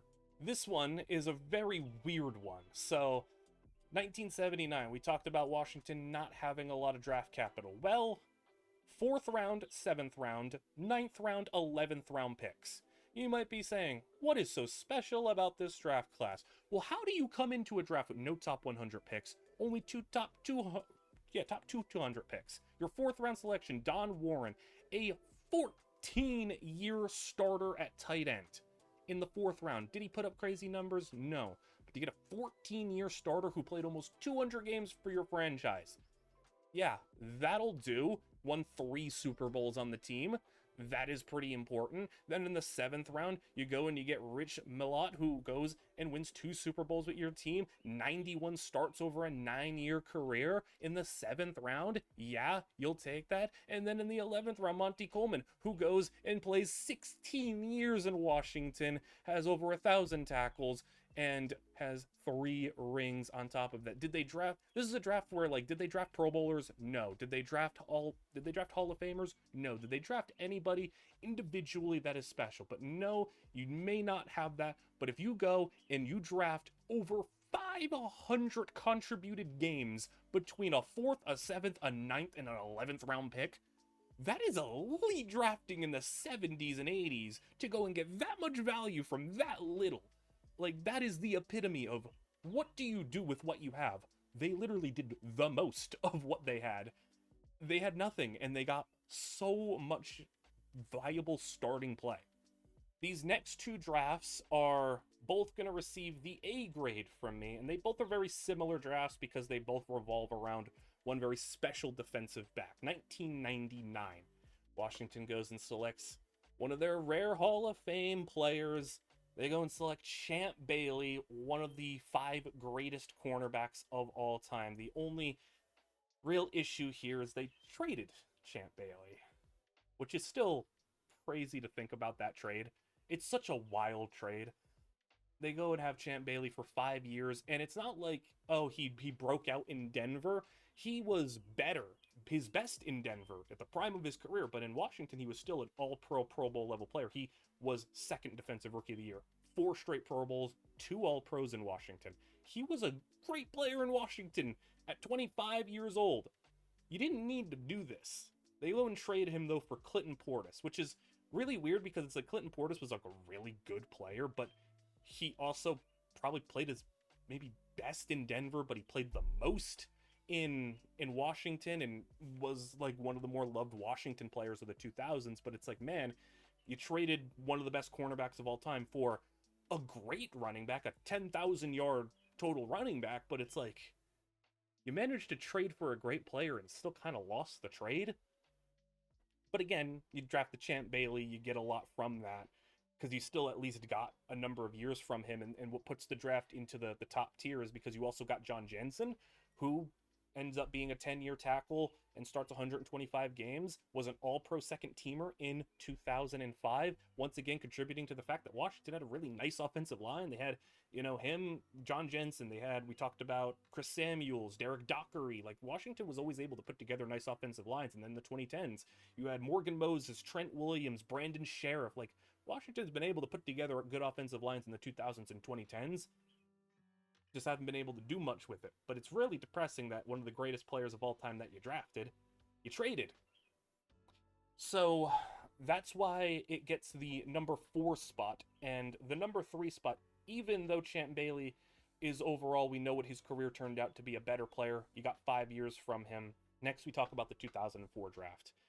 And myself and many others' favorite Washington player of all time, Sean Taylor. I don't think I need to go into the story or anything too deep. It's well documented, but Sean Taylor was one of the most talented physical specimens in football ever, and was not like, there's no like hypothetical here. He just straight up would have been one of the greatest safeties ever, barring injury. I mean, he was already like there. He played 9 games in 2007 and made All-Pro second team, Pro Bowl. I mean, like it wasn't like the season that he had cut short and everything was like, oh, he was just ascending. He was just a good player. Like he had made the move from strong safety to free safety, and immediately his ball production just shot up. 5 interceptions in 9 games, was well on his way to having like one of the best safety seasons ever, and was obviously, the thing people know about him is like hardest hitter. I do think the hardest hitting player ever, at least in the modern era, if you want to go back and say like Jack Tatum or whatever. But like, there's no doubt in my mind that I think Ed Reed is the greatest safety ever, but if he got to play a full career, I think he would be at least top 5. Like, I don't think this is crazy. This is like the one Washington player that I think every Washington fan can say like, yeah, he was like that, he would have been that. It's not just because he has a cool highlight tape. He was legitimately that good in coverage. He wasn't just a hitter. He didn't just hit. He had 15 pass breakups and 4 picks as a rookie. He had good ball production throughout his career, and then it got even bigger and better once he got to play free safety, on top of the hard hits, on top of all of that. It was just, we know how good he is. We know how good he was. I don't need to like explain that. And that is obviously a situation where it's like, his career was cut short. It's a great pick. It's a legendary home run pick. You just didn't get to see the full career play out. The reason, though, that this class gets an even bigger bump into that top tier, though, is because you only had 4 picks, and the second pick that you had was also a big hit. One of my favorite Washington players ever, Chris Cooley, a multiple-time Pro Bowl tight end, who legitimately for a 4 to 5 year span was one of the better tight ends in the league. You had your Antonio Gates and Tony Gonzalez's as your tier 1s, like your guys, your Jason Wittens. Those were like the tier 1s. But then you had a really nice collection of tier 2 guys. Chris Cooley was in like that tier 2, made a couple of Pro Bowls, was just a really nice player. And Washington had this really fun offense where you had Chris Cooley and Clinton Portis and Santana Moss, and you had a nice offensive line, just never was able to get a quarterback. So that's unfortunate. But Chris Cooley objectively was also a really great pick in the 3rd round. Your 4 picks, your top 2 were home runs. And your top 1 probably would have been a Hall of Famer if he didn't have his career cut short. But we go to the top 2. These are the singular 2A plus drafts. And we go back 1983, where you drafted a Hall of Fame cornerback, one of the just greatest Washington players of all time, and a beloved player for Washington, Darrell Green, a 7-time Pro Bowler, 2-time Super Bowl winner, and an All-Pro who played an unreal amount of games. This dude was drafted in 1983, and he played with Washington all the way until 2002, and he was still starting games in 2002. He played almost 300 games in Washington. So just off pure, you got a lot of play from him, and you got a couple of All-Pros from him. He was a 1-time first-team All-Pro, but he was a 3-time All-Pro in total with the second teams. So, immediately, Hall of Fame level player right there who played, who's just, some would say franchise GOAT, maybe even, some would put him in that conversation. Well, what did you add on to it? You got a couple of like whatever players in the later rounds. How about like Kelvin Bryant, a running back who was just a rotational guy for a couple of years. But you go and you get another star level defender, Charles Mann, who was 12 years in the NFL, 11 with Washington, contributed to 3 Super Bowl championships in total, and made 4 Pro Bowls, 2 All-Pros, 83 career sacks, and he had 4 double-digit sack seasons of his own. So him and Charles Mann and Dexter Manley, both on the same D-line, with Darrell Green behind them. I give the nod, though. Number 1 draft in Washington history, 1981. A draft in which they did have a first-round pick. Mark May was their first-round draft pick, and he played 9 years in Washington, made a Pro Bowl.